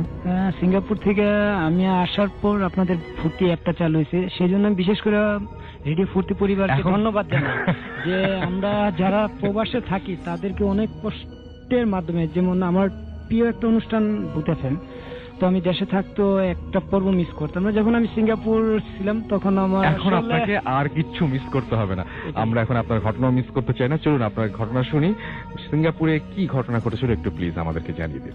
সিঙ্গাপুরে আসলে মূলত ঘটনা হচ্ছে আমি কনেকটিশন স্কেল করে সিঙ্গাপুর যাই, তো কোম্পানির সাথে আমার একটু দ্বিধাদ্বন্দ্ব চলছিল আর কি, চলছিল আর কি। ইয়েস, যার কারণে আমি সিঙ্গাপুরে কাজ করার পর এক পর্যায়ে অ্যাক্সিডেন্ট হওয়ার ক্ষেত্রে আমি মানে বসকে বলি, সেক্ষেত্রে সে আমাকে দেশে পাঠিয়ে দেওয়ার জন্য বিশেষ করে অনেক প্রকার চাপ সৃষ্টি করে। তো সেই ক্ষেত্রে আমি কোম্পানি থেকে পালিয়ে এক উকিলের শরণাপন্ন হয়ে বাইরে থাকি আর কি। বাইরে থাকা অবস্থায় যে একটা রুমে থাকি, সেই রুমটার আসলে বিশেষ করে একটা বর্ণনা না দিলে হয় না, কারণ রুমটা তেমন একটা বড় না। আর বাঙালি মালিক, সাধারণত আমরা বাঙালি যারা আছি যে দেশে আছি সেই দেশে আসলে ব্যবসা জিনিসটা আগে খুঁজি। তো সেক্ষেত্রে আমরা যে রুমটাতে থাকতাম সেই রুমটা খুব ছোট আর সিলিং পার্টিশনের রুম, আমাদের দেশের মতো ওইরকম না, যার কারণে আমাদের ওই রুমে 8 জন আমরা মোটামুটি থাকতাম, 1তলা 2তলা খাটের মতো করে। আর আমি থাকতাম 2তলাতে। তো প্রথম সেরকম কোনো ঘটনাই আমার সাথে হয়নি, বাট মাস 3 যাওয়ার পর আমি রাত্রেবেলা, এরকমই একদিন রাত্রেবেলা, আর মাঝখানে আরেকটা কথা বলে রাখা ভালো যে আমি অনেক রাত্রে যে জাগতে হয় আর কি, মানে সাধারণত কানের মধ্যে ইয়ার প্লাগ লাগায় গান শুনতে শুনতে ঘুম, এই অভ্যাস আমার আসলে একটা বাজে অভ্যাস। তো ওই দিন রাত্রেবেলা আমি ভূত এফএম ডাউনলোড করে শুনতে শুনতে শুয়েছিলাম। তো হঠাৎ করে চোখটাও মানে লাগছে কিনা আমি শিওর আসলে বলতে পারতেছি না। তো আমি দেখি যে উপরে স্লিং এর উপর দিয়ে একটা ফাঁক আছে, ওই ফাঁকটা দিয়ে আফসা জলীয় বাষ্পের মতো কিছু একটা ঘরের ভিতর প্রবেশ করতেছে। আচ্ছা, তো যে জায়গাটা প্রবেশ করতেছে সেই জায়গায় আমি শোয়া অবস্থায় আমার পাটা, তো পায়ের ঠিক ধারে এসে সে বাষ্পটা একটা মানবী রূপে আমার পায়ের ধারে এসে ইচ্ছা ধরে কাঁপতেছে। বাট সেই অবস্থায় আমার মানে হাত পা সম্পূর্ণ অবশ হয়ে গেছে, যে আমি একটু লড়বো বা আমার নিচে যাদের আছে তাদেরকে ডাক দেবো, সেরকম কোনো শক্তি আমি ফিল করতে পারতেছিলাম না। তো এরকম কতক্ষণ চলছে আমার আসলে ঠিক জানা নাই। তো উপর থেকে আমি যখন একটা সাউন্ড পাচ্ছি যে উপর থেকে কে যেন নিচের দিকে নামতেছে, আর আমার রুম ওভার করে টয়লেটের দিকে যেতে হয়। সো উপর থেকে যে নামতেছিল সে হঠাৎ করে লাইটটা অন করলো, আর সাথে সাথে দেখলাম ওই ফাঁকটা দিয়ে সেই বাষ্পীয় আকারে মানবীটা চলে যাচ্ছে।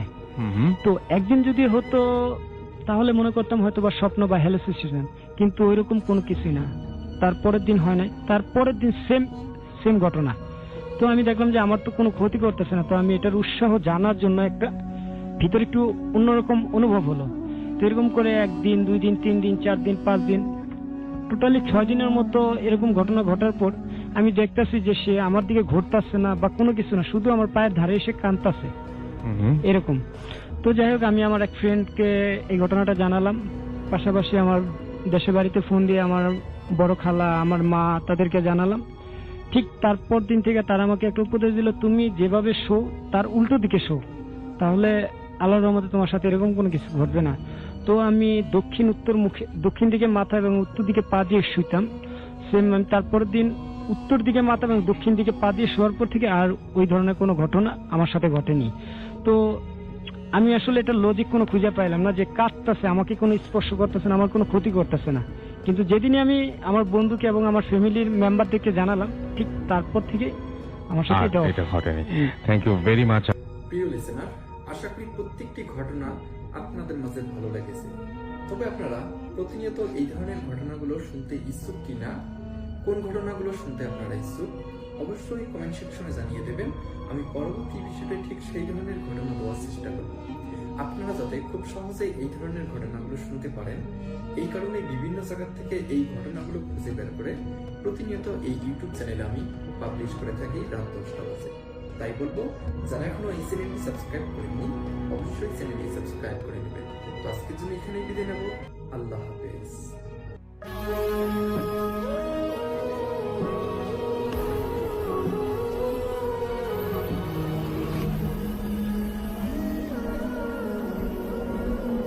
আসসালামু আলাইকুম প্রিয় লিসেনার্স, আশা করছি আপনারা সবাই ভালো আছেন এবং ভালো তলে আছেন।